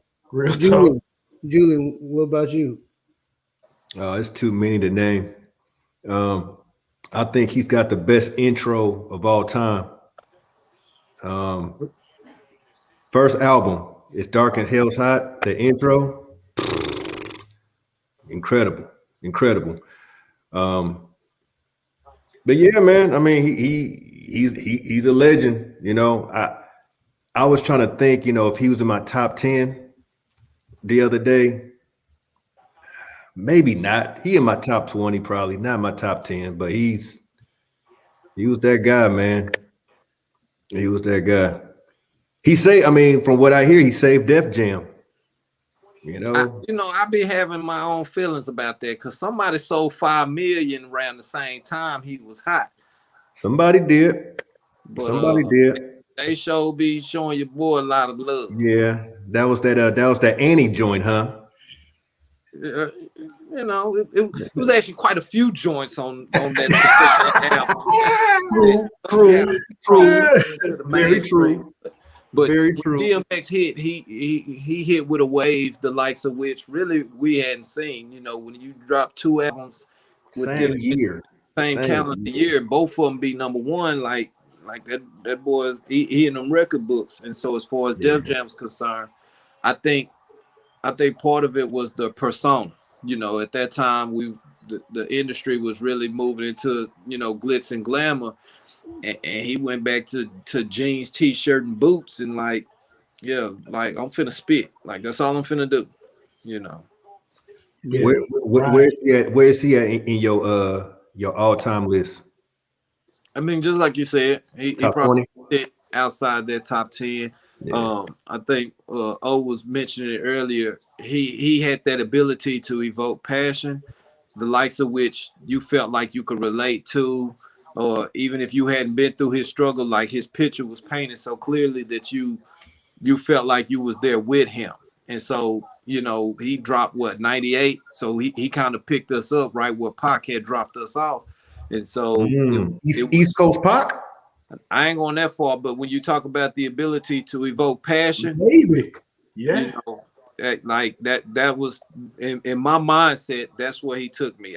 You know, like you said, well, we ain't gonna go into the I said it, but I have some very controversial opinions of Tupac. And so, but the ability to evoke passion was one of the things that Tupac did do well. And I give DMX credit for being able to do the same. The more I think about it, he probably was the East Coast Pac. I mean, Pac wasn't never regarded as the most lyricist type of cat. DMX wasn't really either. They both was bald-headed. They both like, you know what I'm saying? They both like rocking tank tops, you know, white tees. Don't forget them fools could walk up under a bar and not bump their head. They both had parents. And look, man, if it wasn't for DMX, there'd be no Ja Rule. So I mean, come on. I think that's Irv Gotti. Yeah. I think Irv Gotti might have snatched both of them. Yeah. Matter of fact, they talking about DMX ain't Def Jam. Somebody might want to holler at that. Right, real tough. Dude, Irv Gotti was churning them out for a second there. Yo, there's never been what you doing, Lamont? No, come here. I need you. There's never been a label like Def Jam, right? Nah. Yeah. Def Jam is such a monster. We have to break Def Jam into pieces, like by decades, or entities. Like when you consider the type of reign Rockefeller had, or the run that Murder Inc. had, or Death Row, or like we said, what when you said decades, you go back to the run that Rick, like basically when Rick Rubin was your main producer, the you know, the way they fashioned the industry, especially with like a Run DMC who said, like, nah, bro, we not really rock stars, you know, like we rappers. So let's start looking like the dudes in our hood, and just them which graduated into a LL, and you know, now you got a legit mainstream form of music. You know, the people in my ear said, you know, it's basically it's our version, it's rap's version of Motown. Yeah, for sure. Makes sense. I think you know, kind of back to DMX, I think you know, the anthem is still, you know, my favorite, Rough Riders anthem. I think that's still my favorite. Classic. You know, I like the song with Cisco, you know, without bleeping the what they really want. Yeah. They really Yeah, that one still, you know, still he just like the part where he just named everybody. Yeah, he named every chick. I three Kims. I think a very underappreciated album is Grand Champs. I think that album. I knew you was gonna say that. You like that album more than anybody I know. Okay, all right. Sure, I'll listen. Even DMX don't say thank you for that one. I think it was a really great album. No, Mark is like get on the floor. That's why he like that album. Get it on the floor. That song is tight. Hey, on the cool guest verses for me though. When I think about Money, Power, Respect, and Money, Cash, off that Hard Knock Life album. Like you talking about the ability to come through, and it's like you know that signature growl. You knew them next 16 was finna, you know. What two songs you just said? Money, Power, Cash. Respect, Money, Power, Respect, and Money, Cash. Lil Kim and the Locks. Hey, don't forget about 4, 3, 2, 1. I don't. I just, you know, That song was hard. we got that one had a lot of verses on it though, on the cool. Yeah. I like the one that got removed, but that's a Hey, that's a whole other story right there, Drew. Hey, that's a whole other story right there. Speaking of how they operate at Def Jam. The mic on my arm. Don't talk about the mic on my arm. Let me tell you something about the mic on my arm. So just give everybody, since we did talk about DMX and you know, we spoke about Shock G earlier. I just kind of want to give y'all an update that Baby Blue is going to survive. You know what I'm saying? He gotta, you know, learn to walk and breathe again. But you know, he's going to make it. So I just thought when we talk about legends, we kind of put Baby Blue up in there. Now she the oldest, so you're not talking about Blue Ivy. Not that Baby Blue. No. Was Baby Blue the rapper? Was he the one that rapped? The one that 3000 was singing about on the Love Below album? No, that one. Pretty Pink and Baby Blue? No. What Baby? Baby Blue. So now we're gonna move on to Yeah, I Said It. I think Drew should go first for this one. And look, Drew probably got about 9. I said it. So. Nah, hey, just out of respect, I'm gonna stick to one because it's a doozy. Let's go.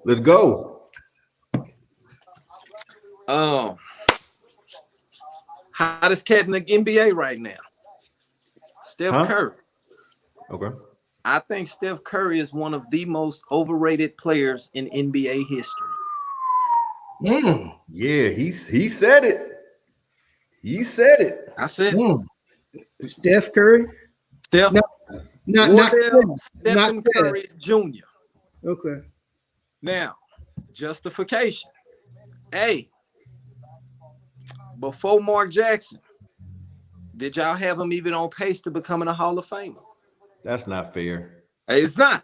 That's not but fair. It is a fact. Come on, man. But it is a fact. It is not fair, but it is a fact. Mark Jackson had him as like a rookie. I said before Mark Jackson. Mark Jackson had him. He was like in year 7. Now, here's the thing. He had them injuries and stuff, so that's how they got him for cheap, and we know that's what led to KD and all that good stuff. Okay, cool. But we go to 2015, the first ring? They called LeBron them, no Kyrie, no Kevin Love. Now, if we want to get technical, he actually did not have to face a healthy point guard that entire playoffs. Drew Holiday was coming off torn ACL. Patrick Beverly actually tore his ACL during the series. Mike Conley broke his face. That was the actual legit argument. Mike Conley broke his face, and in game 1, Kyrie breaks his kneecap. He literally had to play against no healthy point guards and no Kevin Love, and it still took 6 games to beat LeBron. The next year, they were 73-9, up 3-1. To this day, I keep hearing the same argument. They would have won that series if Draymond didn't get suspended. Now, we want to put Steph Curry up there with the Isaiah Thomases and Magic Johnsons of point guard play, and yet we're talking about a 73-9 team would have won if Draymond had been there. Why did Steph get a pass? The next 2 seasons, KD literally put them in an echelon to where Steph Curry really could have just chilled and he was going to collect them 2 rings. I can't take nothing away from him because one of those years he was 28-8, I think. Like, he really played his butt off. Just KD was doing some other things. Then the following season, no KD. Clay didn't get hurt to the end, but he didn't put that team on his back. Matter of fact, the year that they won against LeBron, the first one, Andre Iguodala got MVP because LeBron went from averaging 40 a game to 32. Like what? Like legit, my man got 3 rings and no Finals MVPs, and not even a chance where we could argue he should have been Finals MVP. I'm not knocking him. You know, you want to say greatest shooter in the game, I wouldn't argue against it. That was going to be my question for you. But when we put him, as far as some of the things that I have heard from certain individuals, and a lot of individuals, especially some highly paid ones, I'm saying the resume might not be as great as people make it out to be. So here's my question. Where we need to start off at is we need to clarify. Are we talking just overall player in the league? Are we talking shooter? Or, I mean, what when you say overrated? What I what specifically said in NBA history. I've legit heard people make an argument that he might be the best point guard to ever play the game. I've heard people make this argument. Oh well, I don't agree with that. Hey, I have a problem with it being classified as a point guard. Okay, so now we're getting into something, because I'm just gonna say player, and even as a player, when we start talking, we say best shooter of all time, right? I think that I don't think there's no dispute in that. Personally. So we say that, right? But as a legit, simple-minded individual, in my opinion, the best shooter is gonna be the guy who makes the most as far as percentage-wise. He legit still loses shooting competitions to his coach in practice to this day.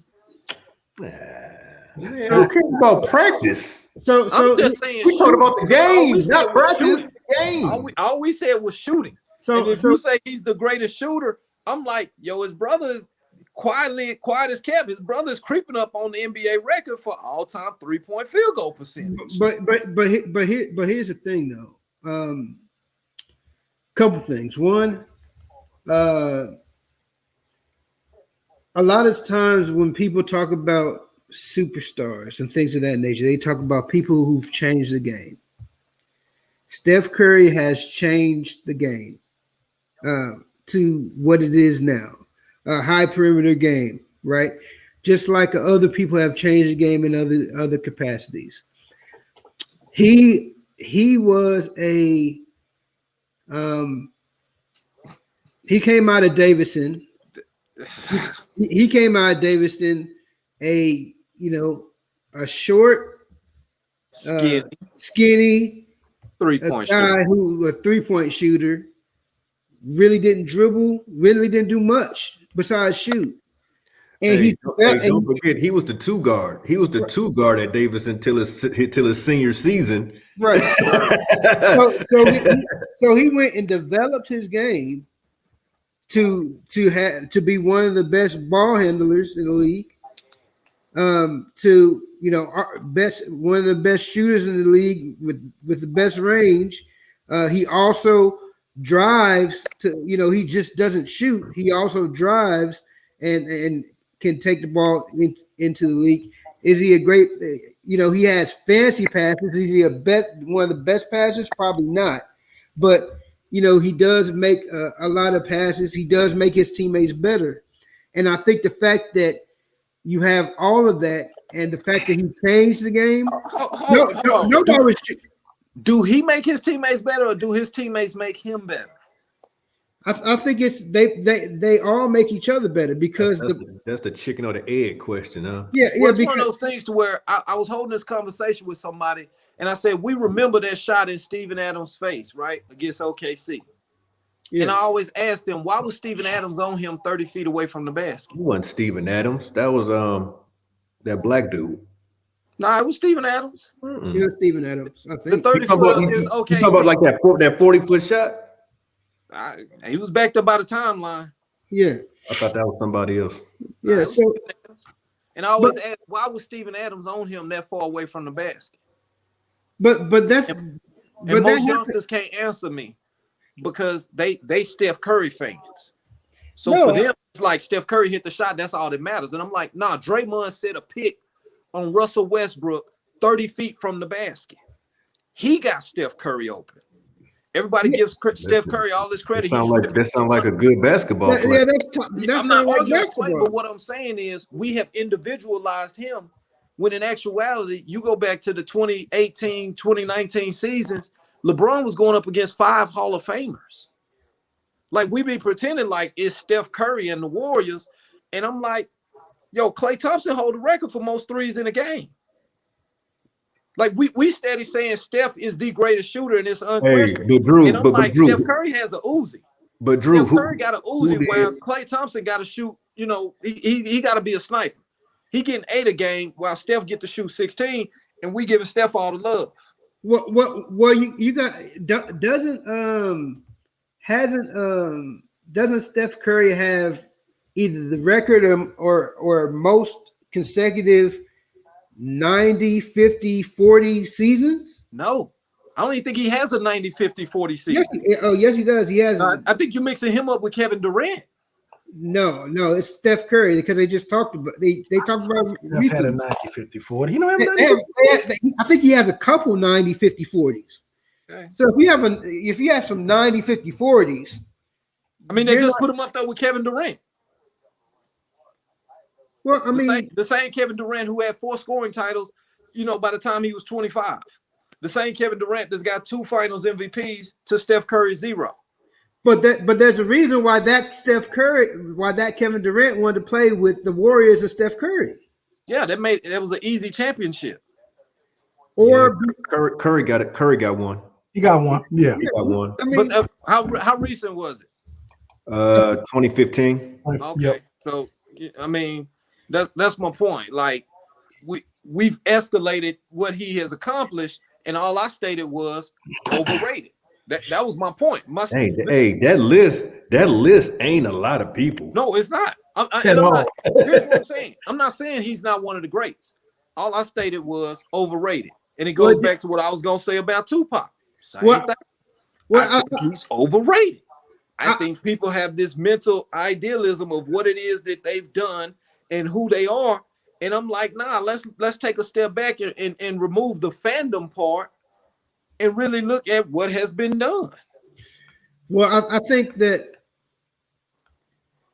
overrated is going to be based on the opinion of what you think that they're rated. It's kind of like Julian when he puts the overrated on Chris Paul, right? He's not saying that's appropriate. He's not saying he's saying people view him as a point guard. So in that situation, he's overrated. That's all I'm saying. But I said I've heard arguments where people have placed Steph Curry amongst they want him mentioned in the same breath as Magic Johnson when it comes to point guards. And as we stated, do we even view him as a point guard? And so all I was saying was the perception that Steph Curry has when we look at it from I guess you could say a general pop culture kind of view. They have him in this super upper echelon, and I'm like, nah, he ain't really checked off as many boxes as we think to have earned the type of rep that he has. Yeah, that's all I'm saying. You look at any team, you go back to when they lost that series when they was up 3-1. The Cavaliers literally ran their offense through J.R. Smith because they kept switching onto him. And it's like, okay, well, that's who Steph Curry guard. Okay, we'll take the ball out of Kyrie's hands and put it into J.R. Smith's. What other great, teams are literally running at them? Pick any great offensive player. Nobody has literally ran their offense at them.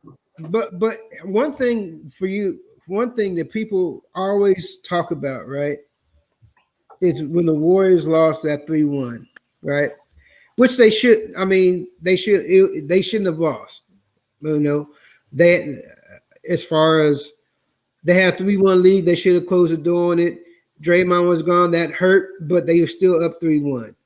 People tend to forget that the series before, they themselves came back from 3-1. I don't forget that. I'm still trying to figure out how KD was comfortable. Yeah, no. KD made sure we could never forget and then that. Deciding to go join them. Like, literally, bro, you proved you could have beat them. Like, no, we ain't forget that. Yeah. So You it's know, like, I'm UT to the heart, so you know I ain't forgot that. so it's kind of like, okay, obviously it really depends on what you feel he's rated to really put that overrated there, because that's what it's going to fall down to. If you feel that people rate him too high and you feel he's overrated, then that's what it is. So yeah, you said it. Steph Curry is overrated in your opinion. I never said he was overrated. I say I believe he's one of the most overrated players in history. So I guess the question begs then, generally speaking, where do you place Curry? I still think he might be top 5, because if I was listening at point guards, I would hover him in that top 5 range. As far as all-time players, it'd be hard for me to not put him in the top 25 as far as just players. You could name maybe 24 people better than him. I could probably, in my opinion, name 40 people I think are better players than him. How? Okay, so is Steph Curry the greatest shooter of all time in the NBA? I couldn't argue against it. I mean, I guess I could argue against it, but it wouldn't be a strong argument. It's gonna be such a stretch that I'm like, you know what, Drew? Why are you even doing this, bro? You just trying to be controversial. But I'm one of them dudes who, like I said, to me, he's hit a lot of shots, and so we're like, oh shoot, like that dude's the greatest shooter ever. But I'm like, his percentages don't say he's the greatest. His volume says he's the greatest. Nobody is hit. But you know what?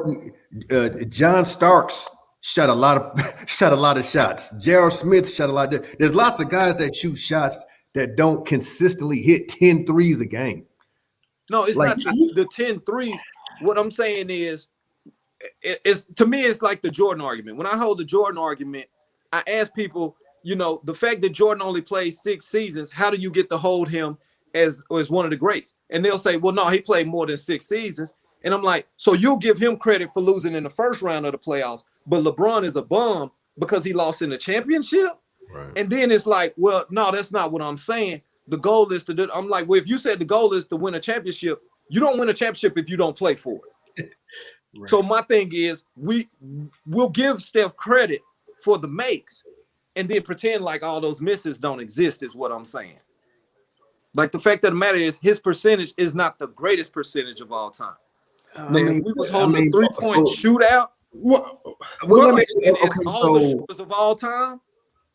So we're talking about the longest shot is the 3-point shot, right? Yeah. A lot of his shots ain't right at the line; they couple feet back.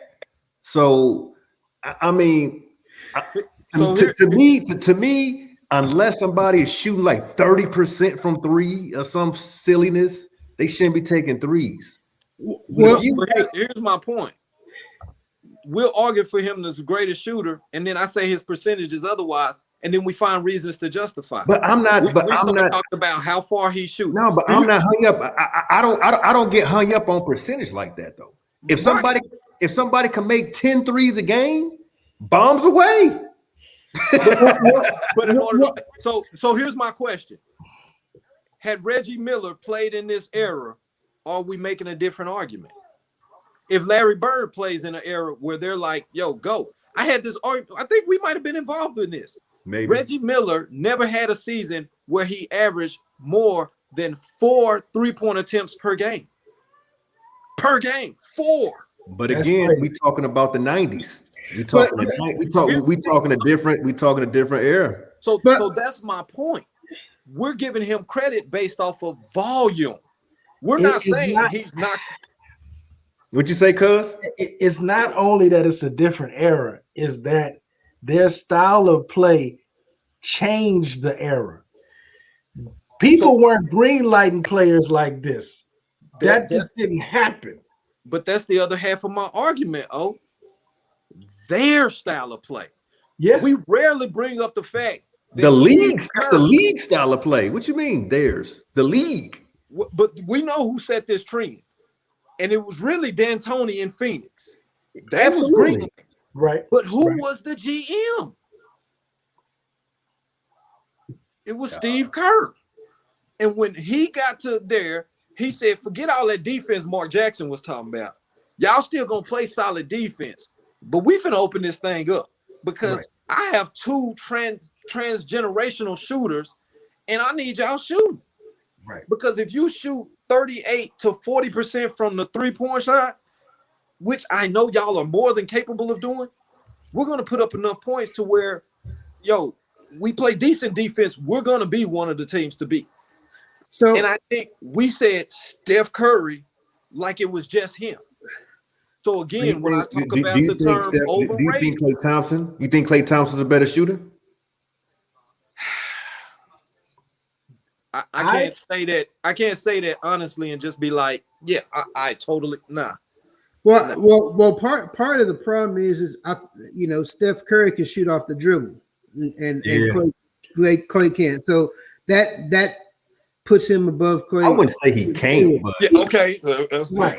You can't say he can't real technical up in here. I mean, can or don't.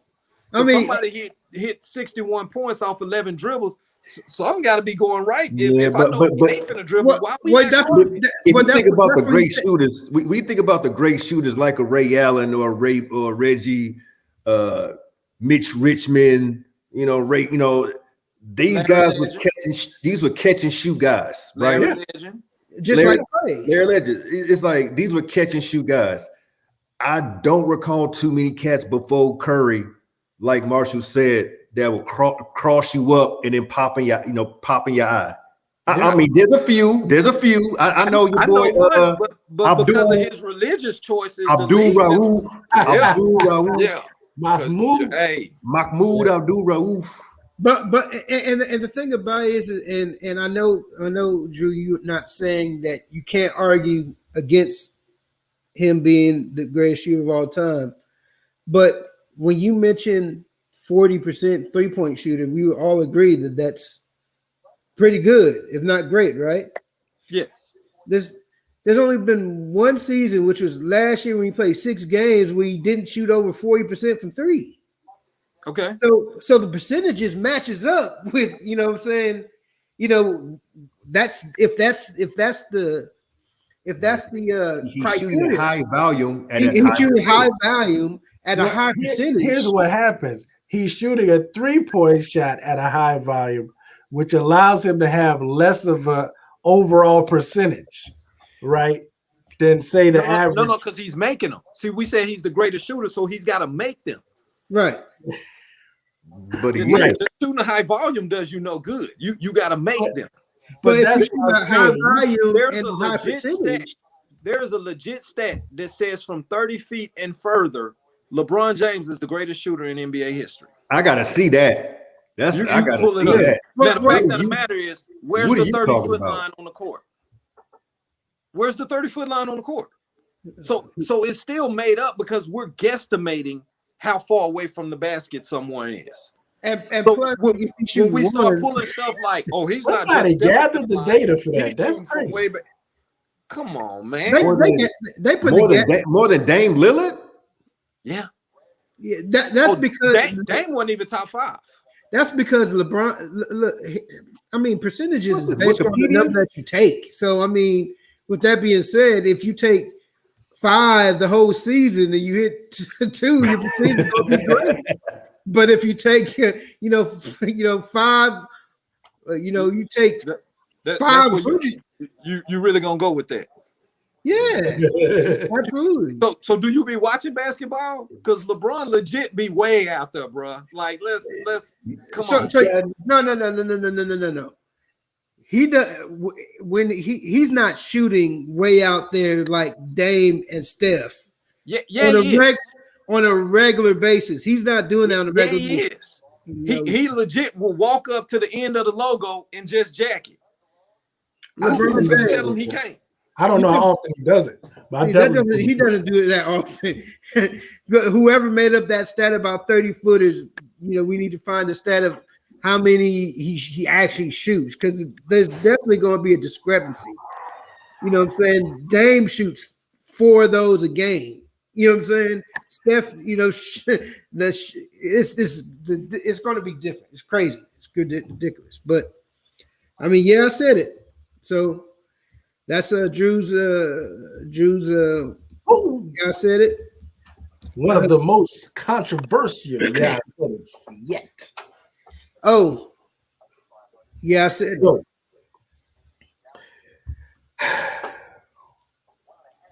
it. It hurts me to bring this forth, but I have to do it.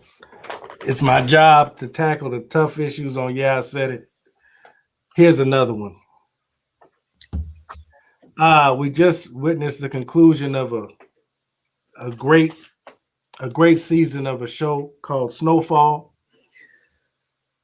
I've been hearing some comparisons to The Wire.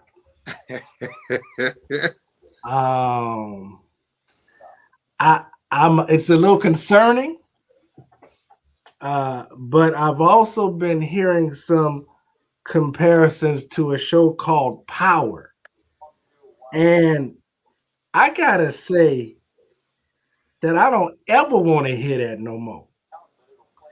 Yeah, I said it. Power is nothing more than a soap opera with gangsters. That's what it is. I don't want to hear Power compared to The Wire. I don't want to hear Power compared to Snowfall. Compare Power to Guiding Light.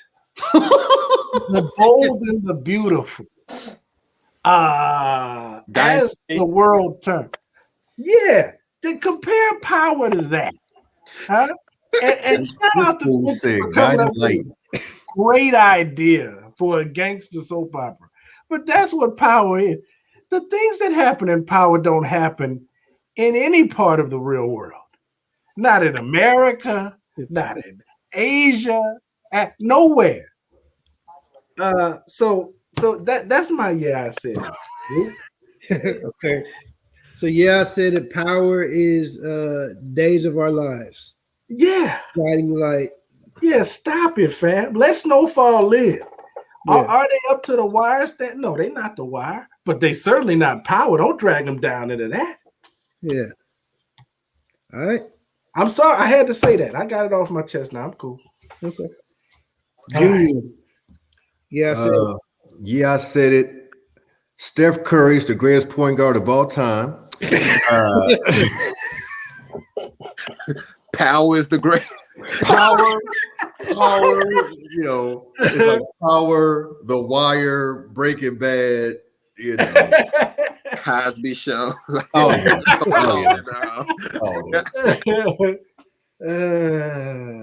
man. My Yeah, I Said It is I know women really don't listen to this show at all. Kevin Samuels. But no. You talking about my show? Yeah, I mean, I know your wife might listen to this show, but that might be it. Yeah, I got a lot of women fans. I don't know. You should have a woman on the show. I'm going to. Yeah, we'll see. All right. My Yeah, I Said It is I need someone to explain to me why women love to have so many pillows on their bed. There's a couple married guys on here. Maybe they can enlighten me, or maybe we need some women to enlighten me. But having 17 pillows on the bed for decoration, I don't understand it. And maybe it's just a woman thing. But yeah, I said it. That's stupid. Why do the pillows go all the way to like almost the end of the bed? Like the pillows end up covering the whole bed. Hey, can I ask y'all something? Do that really bother y'all? When I gotta make when I gotta make the bed, when I make the bed and I gotta have 17 pillows lined up. Talk about high expectations. Hey, it's higher than what's on deck. You better get them pillows right. Can your wife punch you and get away with it? So she just put a bunch of pillows on the bed. Oh, I got some. Yeah, I'm gonna go buy some new pillows today. Man, look, that I don't get it. Uh, I don't get it. we both gonna be mad because you can put them on there, but when you get home, There you go. And then when it's time to go to bed, you got to like move the pillows somewhere. Okay, you can't be on the ground, so it's got to be like she do, because I'm a nice and politely line them up right on her side of the bed and be laying on mine, arms and legs both as wide as can be. You know? Nope, that's your side of the bed. It's all cute and stuff, just like you like it. And go ahead and do your 20-minute wind down where you neatly and decoratively move them to something else. And me, I'm gonna be snoring. Don't hit me with one of them. So my year, I said it. It's probably gonna piss off at least one person on here, but it's my job to say the hard hitting things. Like O mentioned, you know, I gotta stick to hard hitting facts. And in my opinion, for the verses that I've seen, the Method and Redman verses was the worst verses I've ever seen. And here's why. In the idea of what verses is, of hearing, you know, hit versus hit versus hit, this one was more of a concert with B-sides and some hits and stuff. Yeah, they did have some guest appearances. It was more like a concert versus like a versus. So because of that, in terms of verses, it wasn't a great verses, but it may have been a good concert. So yeah, I made that. I know obviously you shoot at me a little bit, but because I was waiting on O to get upset. No. When my very, very first concert ever was Outkast. My second concert ever was Redman and Method Man. It was actually my first concert in Texas at y'all remember the Bronco Bowl? Yeah. Red and Meth, it was Red and Meth at the Bronco Bowl. So I've been rocking with Red and Meth forever. But don't say it like that, because they tell how old you is too, bro. Everybody know everybody know I'm 32. You know, it's cool. Not having gone to the Bronco Bowl. You know? Oh, okay. No, at least be a large beard to go to the Bronco. At 11, fine. At 11 years. But anyway, so you know, ever since they used to be with Apple and now they with Triller. And like now it seemed like they doing like because they did Raekwon versus Ghostface. Right. They in the same crew. So that's not gonna be like a versus. You know, last year, them was versus. Them was like, oh yeah, that's one. But now it seemed like they like more, it's kind of geared toward more concert, you know, like D'Angelo. It was like D'Angelo and Friends. That wasn't a verse. They're preparing for Outside to open up again. Yeah, so I mean, do something else. If you were looking for a versus like from last year, no, this ain't it. But if you was looking for Redman and Method Man to play some hits, some B-sides, which I loved, the B-sides they played, I loved. You know, if you liked EPMD, if you liked K Solo, if you liked all these cats, I mean, to me, it was perfect for me. Because I rock with both of them cats day one. So for me, it was great. But if you was looking for verses from last year, nah, that wasn't it. Quick question. Because I know it was made up and, you know, they corrected some things. But you really going to get that first Teddy Riley trial a pass? Like you going to let that make it? I don't. Not you. Because you didn't call this the worst one. Somebody said this was the worst. Yeah. And I'm like, you talking about a grown man who used to make beats out of beach sand and plastic solo cups. And you gonna tell me he couldn't get his internet together, but this was the worst one? Well, the internet is something you can't control. You know what I'm saying? I have internet problems. You know what I'm saying? Myself. You don't have $1 million studio. But here, if I wanted to hear, you know what I'm saying? But Marshall, you have Boost Mobile, so if you have bad internet, we understand. This is I thought Teddy he was Rock. on cricket now. I thought he moved up to cricket. He got First of all, Y'all know that still on singular. Boost is one of the greatest cell phone companies of all time. You already had you said it, bro. You can't. Yeah, but I mean, with the verses, I mean, it was just, you know, and like I said, some of the B sides, I really wasn't feeling, and then wasn't feeling the DJ, you know, plugging his music. Hey, I produce this for you. Bam. Now, to be fair, also, Marshall, they played a lot of stuff from the 90s. You wasn't rocking with Redman or Method Man in the 90s. You was No Limit. So a lot of stuff they played, I can understand why you wasn't like, but Muddy Waters, and that's what I was thinking about too. I'm just saying, like, if you was a Redman fan around that time, though, There's a Dark Side, Muddy Waters, to Cal, that you was good. You was good, but like I said, you was a No Limit guy.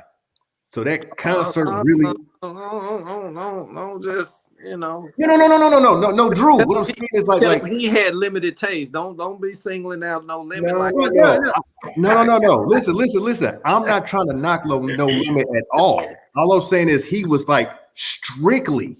I wasn't strictly No Limit. I wasn't strictly No Limit. Because you used to listen to 8-Ball and MJG too.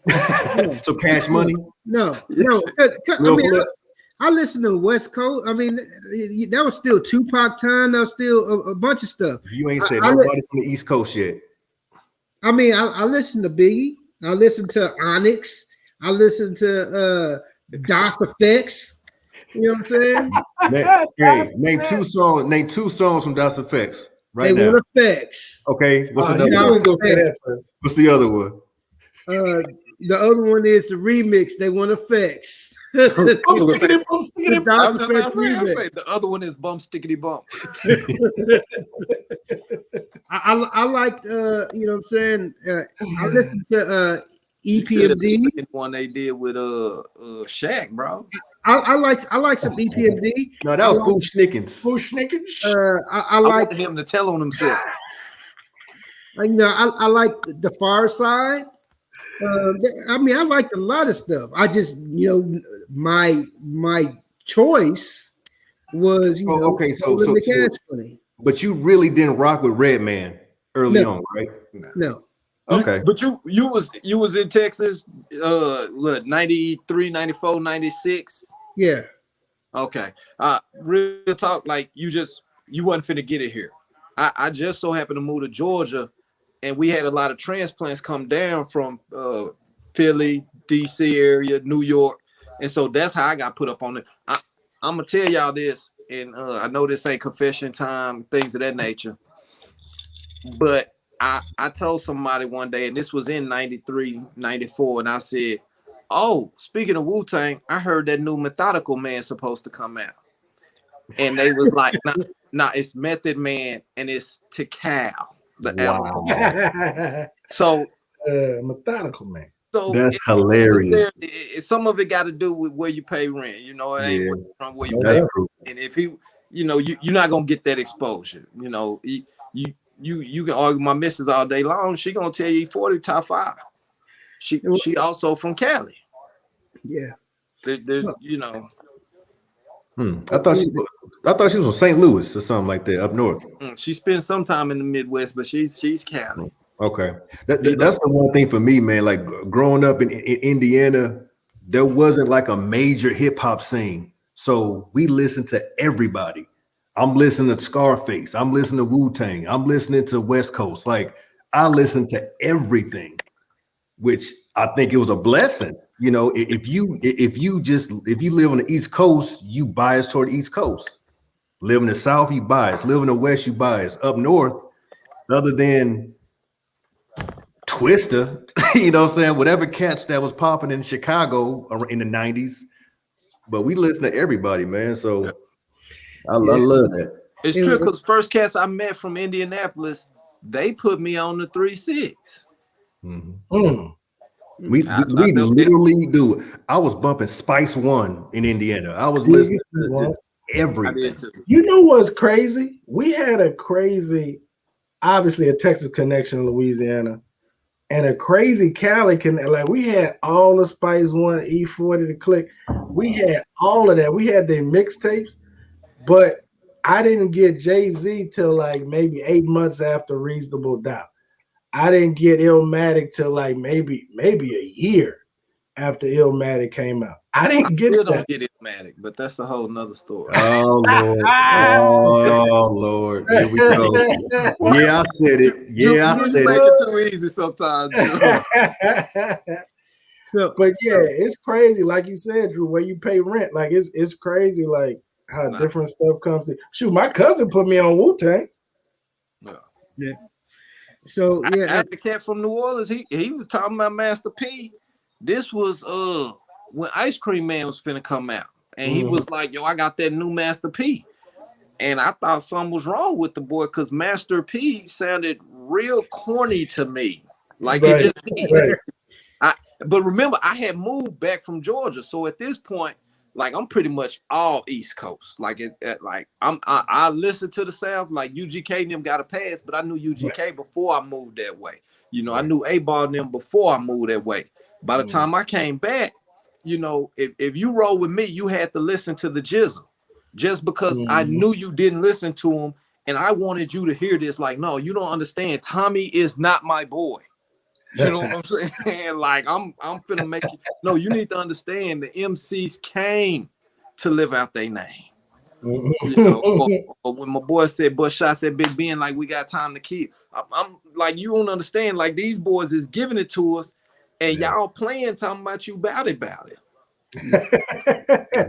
Now don't get it twisted. Then I heard it, and I was like, "Oh, I'm finna go whoop everybody in my apartment just to let them know I'm about it." You know, so I mean, you know, I get it, but going back to what Wu said, yeah, I mean, part of it, I believe, as Jew put it, timing. You know, obviously Triller is on something different. They have a different goal in mind than your, you know, pandemic, lockdown, dire need for entertainment. Yeah.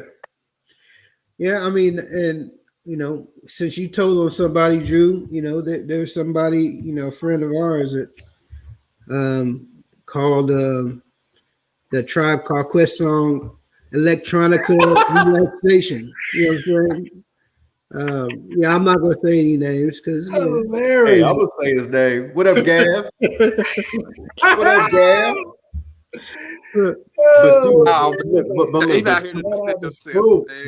But to be fair, Gavin is a lot younger. Gavin like 34, 35. So he really went up on a lot of stuff. Like when we started doing our GE stuff, that's when he really started like getting put onto a lot of stuff. Okay. Before that, he ain't even. I mean, I have to circle back too, just because like when I moved back to Texas, like you said, when No Limit hit, like that's where I was at.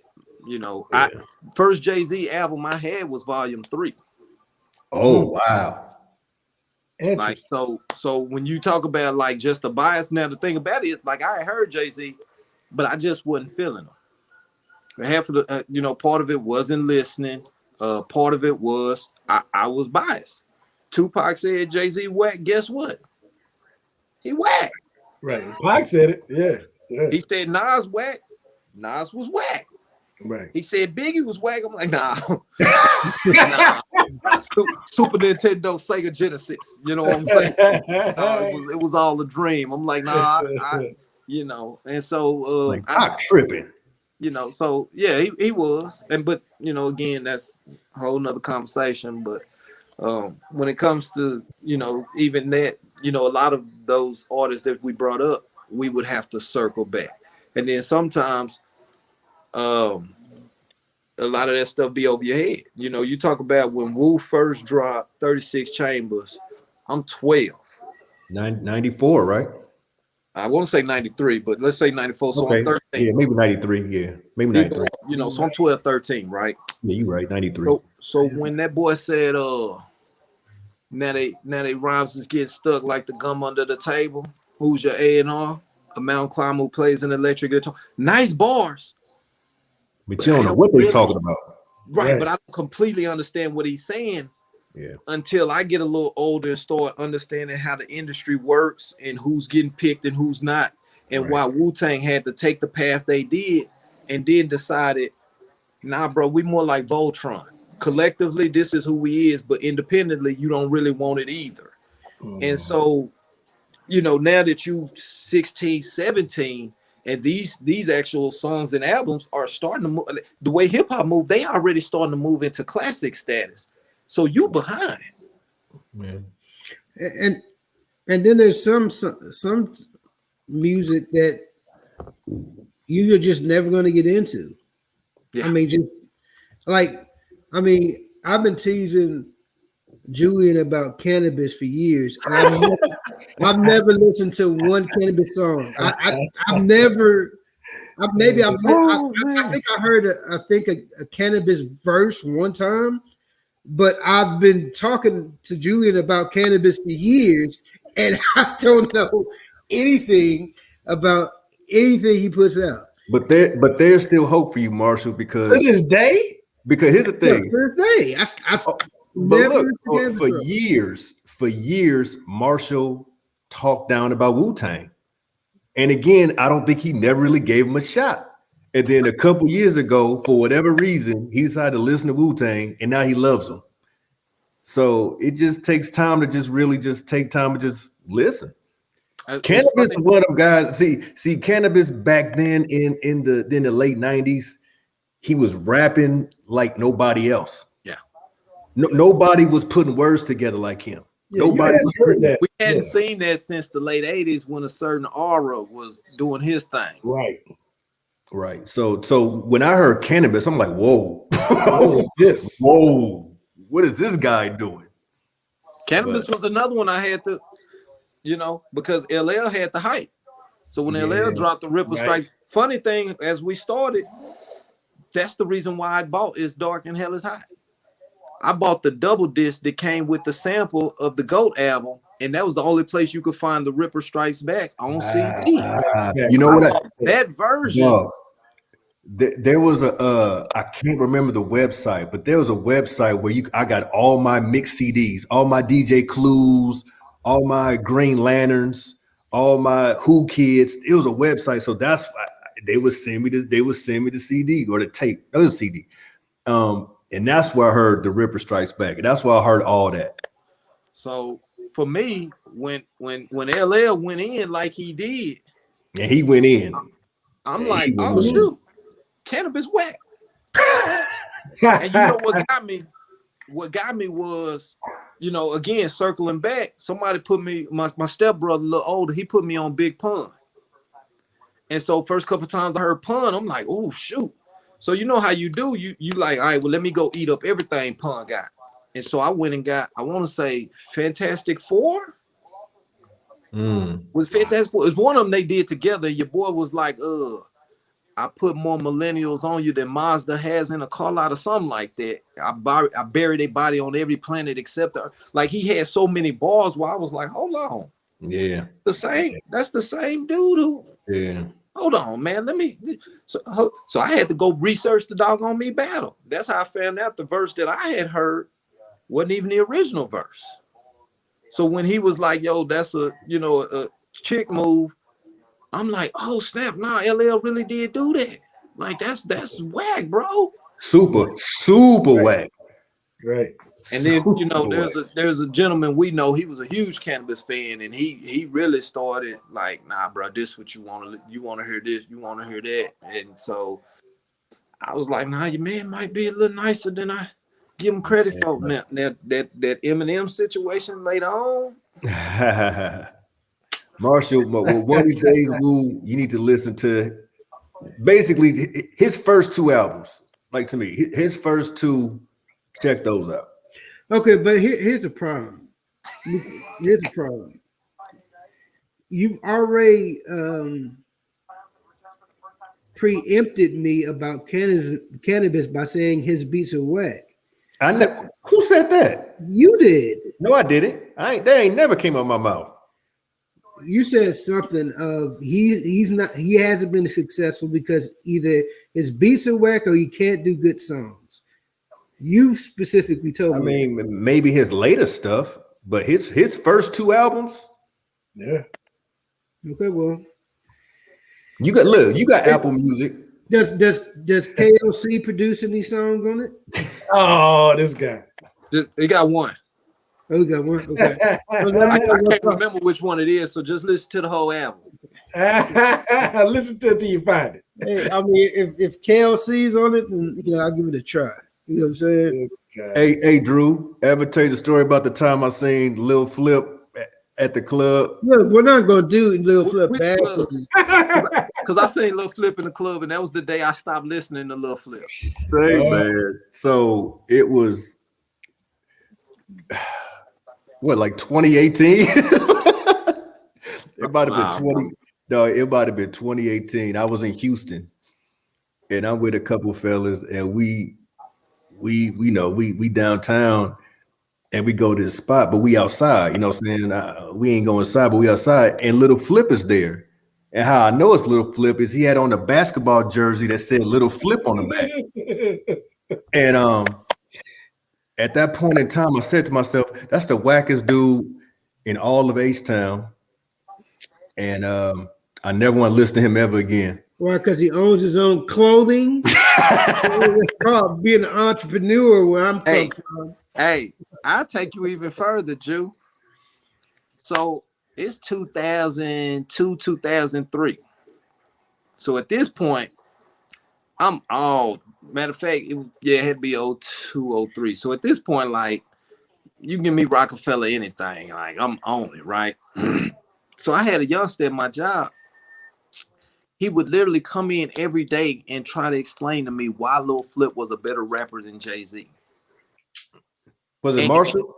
Was it him? And when I say youngster, I mean young. Like we caught this boy fresh out of high school. He went from high school to working with us. So this is his daily thing, right? So Lil Flip is doing the club out here that we used to frequent. So and this is before I knew Jehovah. So we just gotta put that disclaimer out there, huh? Yeah, because not that I'm glorifying any of that, but this is why I even found myself in these kind of conversations or predicaments. That's why. Okay. So we go up in the club, and my man huge Lil Flip fan. So for us, I'm not even gonna lie, I went in there as like security. Cause like he young. And I'm like, he the type of dude, like he won't make it to work tomorrow, and I'm gonna have to do everything. So I gotta make sure that he leave tonight on both feet, so that I ain't gotta do all the work tomorrow. So anyway, we Lil Flip doing all the little hits. This was, this was pre-game over and stuff like that. Like I'm way back there. So he did all the little stuff that all the little locals know. I ain't listen to him. So the only thing I know was I can do that. To spill drink or something, I can do it. Yeah, that one. Yeah. So he doing all that, and he was like, oh, shoot, I can't call myself the freestyle king if I don't come to Texas and freestyle something. So I was like, okay, bet, because, me being me at the time, I'm like, this what I'm talking about. You know what I'm saying? Like, so your boy like, yo, give me a beat. So, DJ cut on the beat. Boom, boom, whatever. So your boy grabbed the mic, and he started spitting. And he hit a little groove. I was like, dang, maybe I misjudged Lil Flip, man. And so I go to turn and tell my boy, like, Lil Flip over here spitting. And I turn, I see my boy lips moving. I'm looking at him. It was a written? And he rapped everything Lil Flip didn't rap. He spit a written. And I said, this dude be calling himself the freestyle. I quit, bro. I'm done. You can't even, hey, I let your boy have it after that. You can't even talk to me about that dude no more. Don't. Well, here's the thing. We see people say, and the YouTube says so-and-so freestyle, and they're literally reading off their phone. Okay, So but he we was just talk, ahead of his time. but we talking 15 But years we ago. talking then. We're 15 not years ago. talking now. We talking freestyle king. Yeah. He put that crown on him's head. He say Screw did it. Well, actually, Screw did. No, he say Screw did it. It's a couple of cats in the clique who was like, no, I don't remember Flip. I don't remember that. It's a couple of cats who like they don't even remember Flip being around. I gotta tell you, Woo, with this information, he's moving out of my top 200 now. He's down, and he might drop past 250. I don't know. Yeah, I gotta see. I'm not gonna. Hey, I'm not gonna talk. Look, He's sitting right there next to Young Bird. I can't remember what rapper it was, but he's like, before the internet, these rappers would go to different radio stations across the world, across the country, and spit that same freestyle, right? Or freestyle. But everybody thought that he was that was like their original. Nobody knew that they was doing the exact same one because there was no internet. Nobody was recording and passing it on like that. So that was like when the internet came around and people was able to record and put on the net, they're like, dang, I really got to write a new 16 every time I go to a radio station. Right. But and I remember the first time I was watching Rap City, I swore everybody in Rap City, the basement, was a freestyle.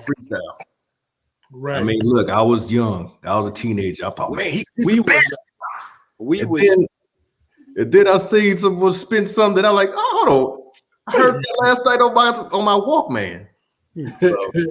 Oh, they was good for getting that one song that kind of barely made the album, but you had some bars on it. Oh yeah, you would get that. That seaside cut. You know, I'm a big Pusha fan, and they had that fool in the studio one day, and he going. I'm like, that's Re-Up Gang Volume 2, bro.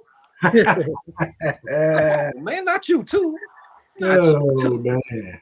It made me a little kid again. Say it ain't so. Yes, all right, fellas. Well, it's been fun. I appreciate y'all taking a little time to talk about the going zone around here. The going zone. Drew, you got anything to plug? Anything you want to shout out? Man, first of all, shout out you, man. Appreciate it. I know it took us a minute to make this a reality, but you were patient, which most people ain't with me. So, I just want to say thank you, bro. Oh, what's going on in Baton Rouge? You got anything going on? Man, everybody stay masked up. Do whatever you want to do about the vaccine, but don't cough on me. And man, everybody stay safe out there, man. Yeah, man. COVID ain't no joke. Now I felt like I was in jail. I had COVID. Felt like I was in jail, locked up. Couldn't come out. Couldn't get my own water. I shed a thug tear for you. You know what I'm saying? It was all good. Julian, got something new? Looks like a new hat. Is that a new hat? Oh yeah, man. This a Clipper hat. I don't care about the Clippers, but I saw the hat, thought it was dope, so I had to buy it. If I had hair, I would get my hair cut at Drew's spot. Real talk. You know what I'm saying? I ain't gonna lie, I miss going to a barbershop, man. Like the atmosphere at the barbershop, you know what I'm saying? The banter, you know what I'm saying? I used to go to a barber up in Arlington off of Arkansas. Dude cut my hair, give me a little scalp massage. You know what I'm saying? He took care of me, man. So I missed that. But shout out to Drew, man. Him and his wife making moves. That's what's up. I'm gonna try to be out in Texas next month. You know what I'm saying? Hope to get up with y'all. I got that. Man. Huh? I said, side note, I'm the only dude in my barbershop, and I still get more gossip than a little bit. I'm not making this up. There was a rumor that a certain family from California might possibly be coming back to Texas. I'm